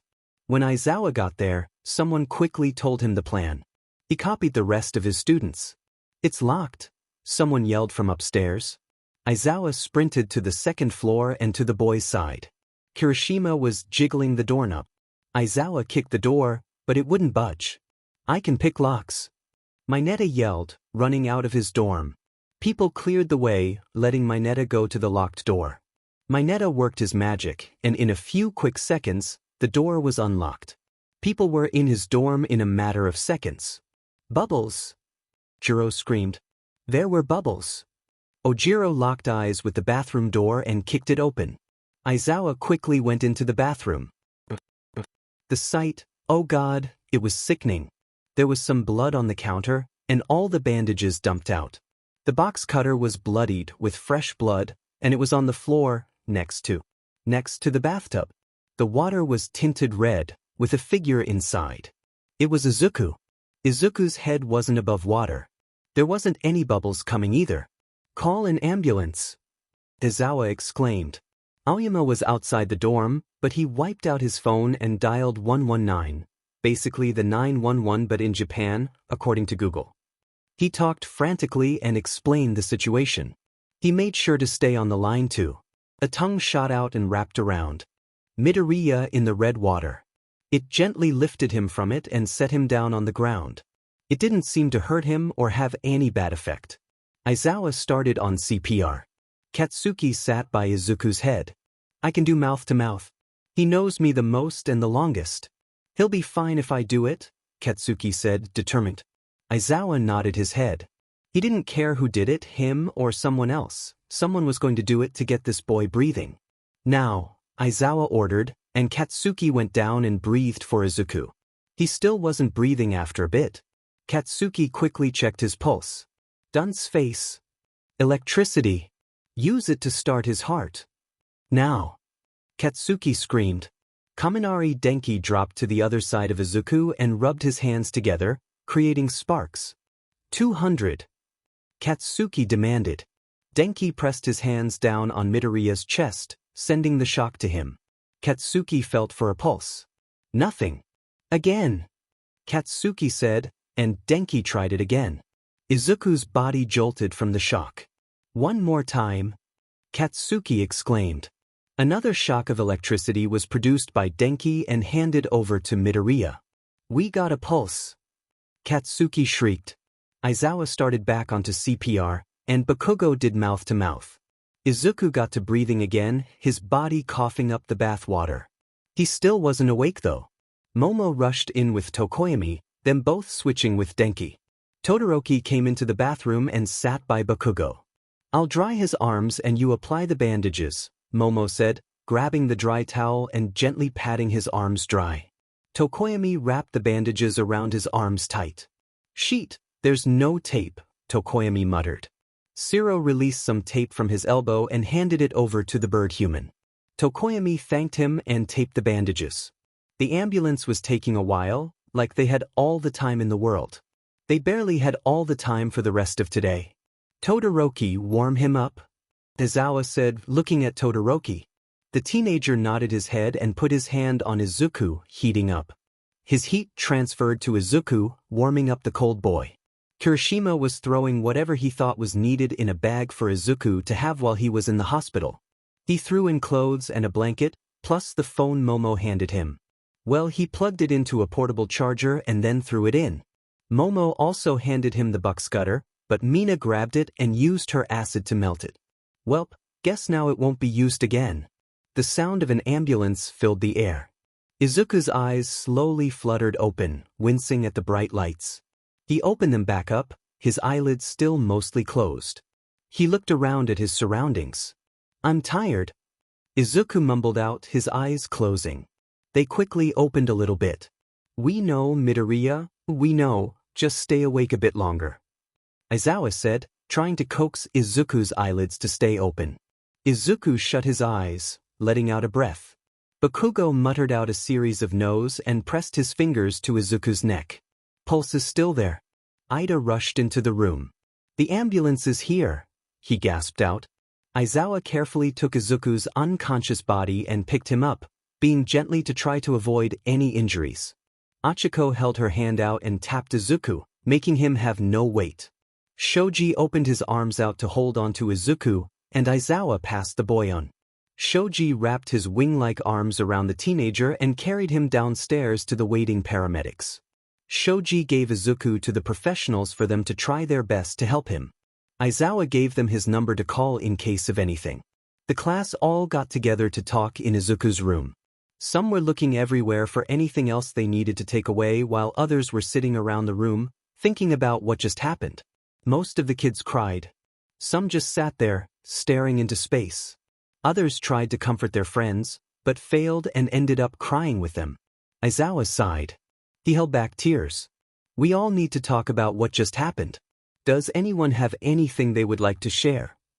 Yeah, actually I do, Achiko said, raising her hand as she tried, and failed, to fight back tears. Izuku just tried to kill himself. And he almost succeeded this time if we hadn't found him in time. He looked like he was having such a good day too. Katsuki stood up from his seat on the bed. Izuku woke up from a FING nightmare this morning. He was shaking and crying and couldn't breathe. He yelled at me and threatened to blow my brains out, and he was going to use his quirk. I could see the lightning. He seemed tired all effing day. Did none of you guys notice that? Katsuki basically screamed. Aoyama spoke up. I did notice it. His eye bags were more noticeable today, and he kept yawning this morning. I could hear him say that he was tired every other hour. The class thought back to that day before they left. The time was 1:19 p.m. Izuku was sitting on the couch with a few of his classmates. I'm tired, Izuku stated, yawning. Then just go take a nap, Midoriya, Denki replied, looking up from his phone. Izuku snorted, rolling his eyes. Nah, Aizawa's gonna be here soon. Maybe after, when he leaves, Izuku said, leaning back into the couch. Their memory went to the time after that, later in the day when he got back from counseling. It was 4:37 p.m. Izuku was getting a snack in the kitchen. I'm tired, Izuku stated again. He ate a mouthful of chips. We know, Midoriya, just go to bed, Kirishima said, stealing some of his chips. Izuku shrugged. Too early. It'll ruin my sleep schedule, Izuku said, though he never had a sleep schedule to begin with. God, the class should have seen the signs. I can't believe it. He gave us so many signs, so many opportunities to find out, but we were too blind to see them. What kind of friends are we? Mina spoke, tears running down her face. Class 1A's group crying therapy session continued until of the early hours of then next morning, even though they all had school tomorrow. Some of Izuku's friends cleaned his dorm, especially the bathroom. They all cried even harder when they saw the post Midoriya had made before they found him. It was Izuku thanking everyone and wishing them a good life. Aizawa stayed at his kids' dorm building. They all had this big sleepover in the common room. There were no news about Izuku other than his condition was stable. And Aizawa made sure to call Inko to tell her the news about her son, which she broke down about and sobbed on call. The night went by. Everyone slept, but they were terrorized by the event from that day. They all shed tears at some point that night. Even Aizawa, though the entire class comforted their teacher. If only Izuku could have been comforted like this. Chapter 10 One Day has ended. Come back for Chapter 11 0 Days? No one's POV. The class had spent the last night sleeping in the common room all together. Some of them were considering not going to school that day, since the events the following day still scarred them. Izuku was in the hospital for trying, and almost succeeding, to kill himself. There were no current updates on him, which concerned the class. Izuku was still passed out, but at least he was alive. That's all that mattered to them at the moment, that Izuku was alive. It was about 6:40 at the time, and the class was getting ready for the school day. If you guys aren't ready to go to school just yet, I can call in and tell Nizu that this class won't be there due to something happening, Aizawa offered. Multiple people declined his offer. Aizawa did make his students breakfast though, taking one less thing off their shoulders. Some time passed, and it was 7:15 a.m. now. There was a buzz from Aizawa's phone, along with a few other of his students. He took it out of his back pocket to check it. Problem child posted something? WTF? The hospital didn't call him? Aizawa clicked on the notification and looked at whatever Midoriya posted. He said he lived beaches. Oh, it was Midoriya's birthday today? Aizawa hadn't checked the date or noticed that. Guess it was his birthday though. He'll have to make sure to bring a birthday present. SCKS that Izuku will have to spend his 16th birthday in the hospital. Wait a minute. Izuku's awake. Bakugo screamed, jumping up from his spot on the couch. The news spread like wildfire around the dorms. Midoriya's awake? He's awake. How is Izuku? Midoriya's up? Chad, it's his birthday dash. What? We gotta celebrate. Aizawa-sensei, bring Yuis to the hospital now. You guys can wait until after school to visit. Text him if you want to talk to him, Aizawa said, yet he was most likely going to visit Izuku the first chance he gets. The hospital called Aizawa, which startled him for a second before he picked up. Wow, was he getting soft? Yes, actually yes he was. Hello? Eraserhead speaking, Aizawa said, moving the bowl used for waffle batter into the sink. Hello. Are you the phone number listed as Midoriya Izuku's emergency contact at hospital? May you please verify your name? The person on the other line asked. Aizawa Shoda, Midoriya Izuku's guardian and teacher. Is there an update on Izuku's status? Aizawa asked, even though he's pretty sure he already knows the news. Yes. There is an update on him. Midoriya Izuku is both stable and awake now. He seems to be doing fine, and we gave him breakfast. You may visit whenever. Izuku's mother has visited and is here currently, the worker spoke professionally. Aizawa knows this has happened before, that's why the worker was so casual and professional about this. Aizawa said his thanks and hung up. The class rushed through getting ready and eating their breakfast like it would speed time up and they would be able to see Izuku faster. The class wanted to run to campus, but they exercised self-restraint and walked at their teacher's slow pace. When they got to the classroom, they all sat in their seats quietly. The loudest class was now silenced. Aizawa didn't like this side of his students. He wanted them to be loud, talk, get out of their seats and visit their classmates, be screaming so loud that other teachers popped their head in to make sure no one's getting murdered. But that didn't happen. Actually, it was quiet and calm like this for the entire school day. Even the 1A's other teachers asked Aizawa why and what happened, to which Aizawa answered one of their classmates were in the hospital for attempting suicide last night and he woke up just that morning. To that, those who asked gave their condolences and best wishes to get better. Even during lunch they were quiet. They were staring death at Monoma, and Bakugo literally had to be held back by Kirishima to not beat him up randomly. They all knew what Monoma had done to Izuku now, and they all were deeply enraged. But, Monoma being Monoma in this fanfiction, BC author couldn't find anyone else to be the a-hole in this, obviously went over and had something to say about it. Where's your little golden boy? He's not attending classes now. What? Did he actually do it? Monoma taunted. The cafeteria went silent, everyone trying to listen for a part 2 of the fight from Thursday. Monoma wasn't there Friday, but he was here today. Bakugo stood up, about to beat the pulp out of the annoying blonde. Kirishima grabbed his blazer and pulled him down. Bakugo, don't. It's not worth it, Kirishima said, trying to reason with his friend. As much as Aijiro also wanted to beat up Monoma, it would not be manly. And let Midoriya have the first hit, at least. What? Not worth what? Is it a worthless reason, just like your little free dash? You shut your F mouth. Aijiro exclaimed, tears brimming his eyes. Monoma shut his mouth. But that wasn't all Monoma had to say. Maybe you should also shut off Midoriya's life support dash. And oh, you shut the F up, Beach. Wanna know why Izuku isn't FING here today? Because he tried to kill himself because of assholes like you. He's in the goddamn hospital. Katsuki screamed, letting his emotions get the better of him. He didn't care that a tear fell. He only just woke up today, and if you even think of doing one thing to even a hair on his head, me and the rest of my classmates will personally make sure no one stops finding your body, Mina promised, making sure Monoma heard it. She meant it. She doesn't care if she's a hero in training, she could and would kill a person. Monoma looked surprised. DMN. Sorry I guess, he muttered. Achiko glared at him. You shouldn't be saying that to us.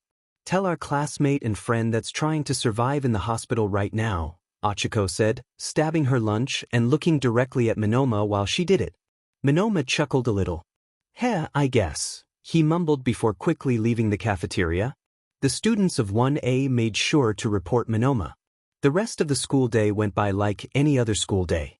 Lethally. When it finally ended, the students went to their dorms and quickly changed, grabbing the gift they had prepared for their classmate. Sato had prepared a big, beautiful, delicious cake for Izuku. It was red, his favorite color. It had 16 candles and switched between chocolate and vanilla for each layer. It was chocolate, vanilla, chocolate. He hoped Midoriya would like it. Class 1A was ready to go to the hospital to see their friend, so they demanded Aizawa to take them there. They added a pretty please too. When they all got there, the nurses were a little stunned to see 20 people coming to visit one person, but nonetheless still led them all to the room. It was surprisingly spacious. Izuku was taking a nap at the moment, the school work that was meant to be turned in today because he was supposed to be at school today on his lap. The class giggled and shushed each other as they all piled in the room. They all saw the flowers and the card left on the side table, presumably left by Midoriya's mother earlier that day. With the steady beeping of the heart monitor, Aizawa woke up Izuku. Izuku groaned and mumbled out a weak, 5 more minutes, before turning his head to the other side. Aizawa sighed and flicked Izuku's forehead, which finally woke him up. Hey! What was that for? Izuku's complaint was cut off by his classmates singing happy birthday to him with wide smiles. Some had teary eyes, some were crying, and some were genuinely happy to see Izuku. The candles on the cake Sato was holding was quickly lit by Todoroki while they were singing. Izuku's face changed to a bright smile. It warmed everyone's hearts to see the hospitalized boy so happy. When they were finished singing, they let Izuku blow out the candles. Sato cut the cake. Izuku offered to cut it, but frankly, no one trusted him with the plastic knife, and gave Izuku the first piece. Izuku happily ate his cake while his friends gave him the presents they had gotten him. Of course, Katsuki went last, best for last. And of course, Izuku was shocked at first, then it morphed into a wide happy smile as he squealed and bounced a little bit in his hospital bed. Ikakin, thank you so much. Get your butt over here so I can hug you. Izuku squealed, putting the box in his lap and stretching his arms out to hug Katsuki. The blonde quickly got over there and let his friend crush him in a back-popping hug. What did he get you, Izuku? Aizawa asked, looking at the box on his lap. Izuku broke apart from the hug and smiled, taking the box in his hands. It's a figurine of all of us together. Izuku sheepishly smiled, turning the box over so the class could see it. Ah, Midu, that's so cutie! Mina exclaimed, hugging and squeezing Midoriya. The entire class squeezed in and got in for a group hug, Izuku being right in center. Heh, now whenever Midoriya looked at it, it reminded himself of his reason to stay alive. He would stay alive for the people who care and love him. Happy birthday, Midoriya, his 1A family cheered. Izuku is a teenager. He's 16 years old. He goes to UA High School for future heroes. Izuku has a quirk called One for All. Izuku has a close relationship with his favorite heroes, All Might, Eraserhead, and his classmates. Izuku has a loving mother and amazing friends. Izuku has everything he could have wanted. But now, he's not tired anymore. He wants to stay with his family. He wants to stay alive. And he'll go every step of his journey with his found family, Class 1A and their homeroom teacher, Aizawa. Happy birthday, Izuku! So, how was it? I hope you liked it because I certainly did. I really enjoyed writing this fanfiction, even if my very serious allergy to finishing fanfictions kept flaring up and killing me with writer's burden block. I really didn't want to write some days. I liked the ending the most. Yes, it was short, but hey, it was sweet. But recognize some of the words from earlier chapters? But wowie, 105 pages on a Google Doc for this entire thing. Font size 11. And only 31,463 words in total. Thank you all so much for reading this shitty fanfiction, but it's now time for the last and final goodbye, so bye, love you all. Chapter 11 0 days has ended. Come back for Chapter 1 10 days and for the rest of author's FICS?